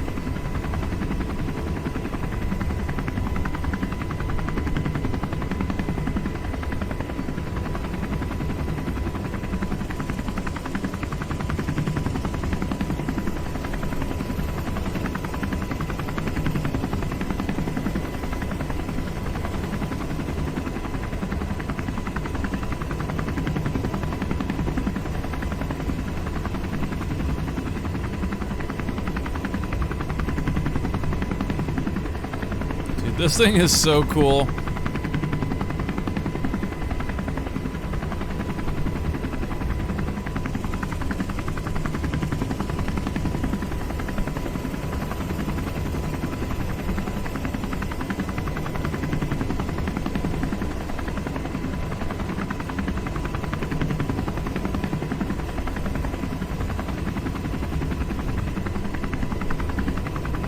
Coming into range of something. Must be that shuttle, I think.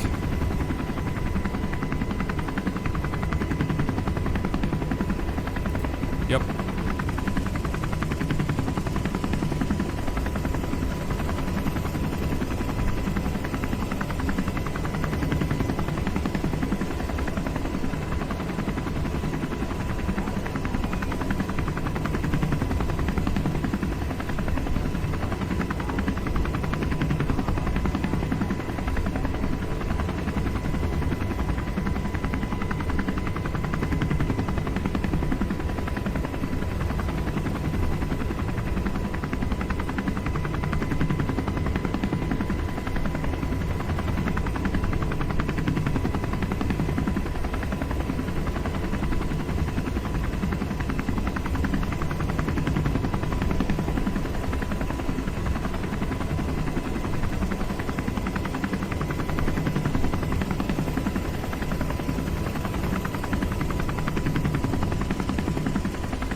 All right, we're on the ground.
All right, passengers are inside, and we are ready for takeoff.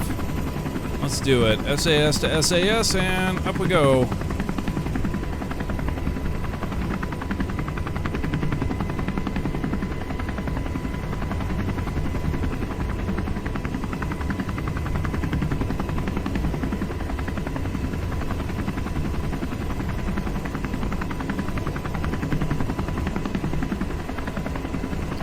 Made a big mistake there. I thought this was our rudder for a moment. Would have been really bad.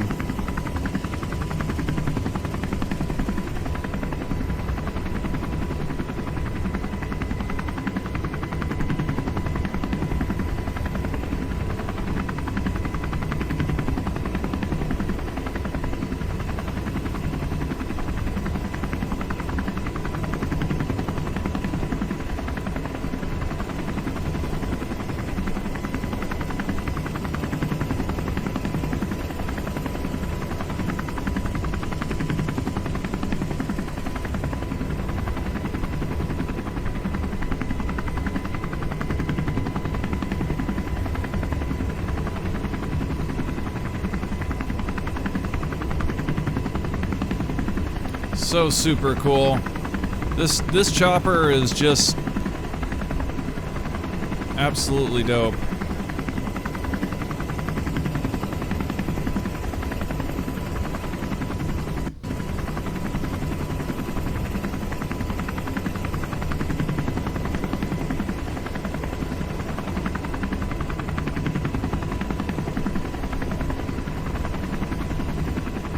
So completely cool.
port starboard control is not on for some reason. I don't know what the deal is.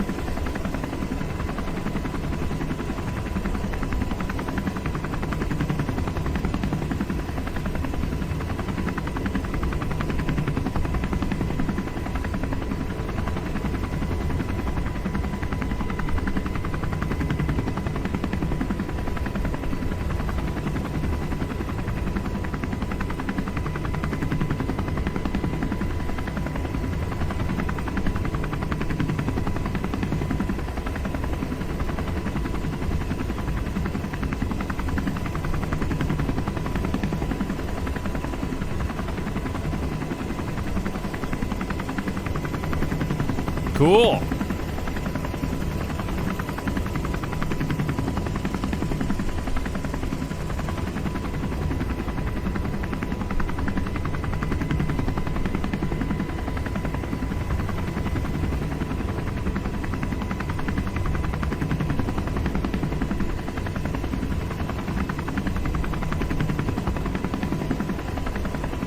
Absolute epicness.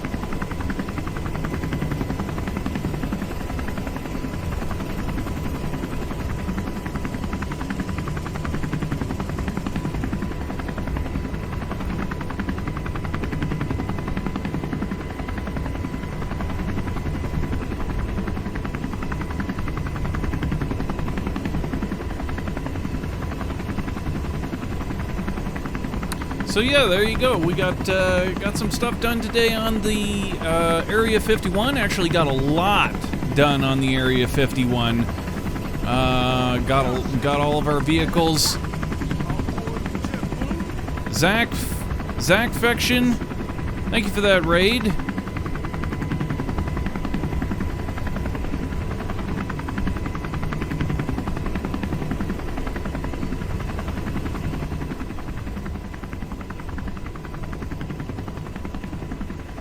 Yeah, we're just about ready to get off. We've been on for a while now, but yeah, we're just recapping the end of the day.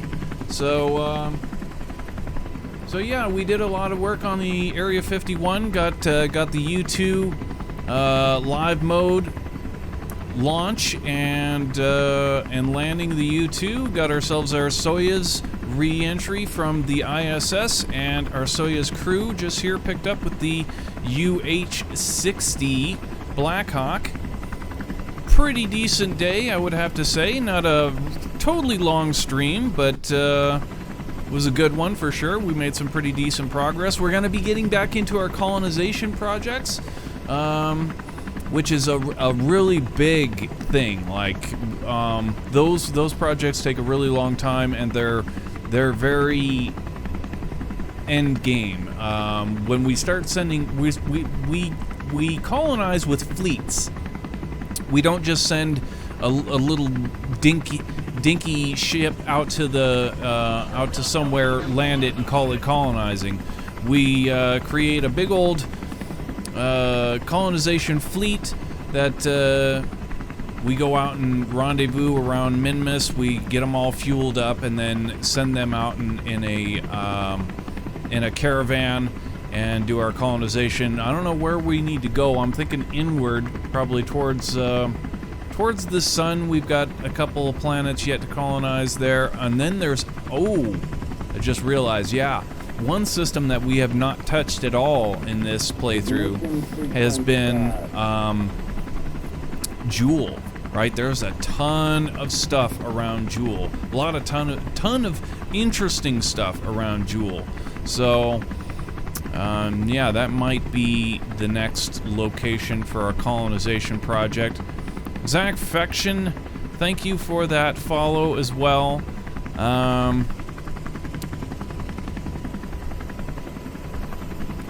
So yeah, like I said, we're gonna go ahead and call it right here for this evening. It's I know I'm sorry for all you guys who are just coming in off of that raid. We will try and see if we can go ahead and drop these views on another player. See who else is online right now and spread the love a little bit. And yeah, if you guys like what you see right here, go ahead and drop us a follow. Subscribe on YouTube, follow us on Twitter. Drop your craft on our Discord wall. We appreciate all of the support. Appreciate you guys coming in, hanging out. And hope to catch up with you guys for more Kerbal Space Program next time. Until then, stay cool, stay away from the voodoo, and have a good night, guys.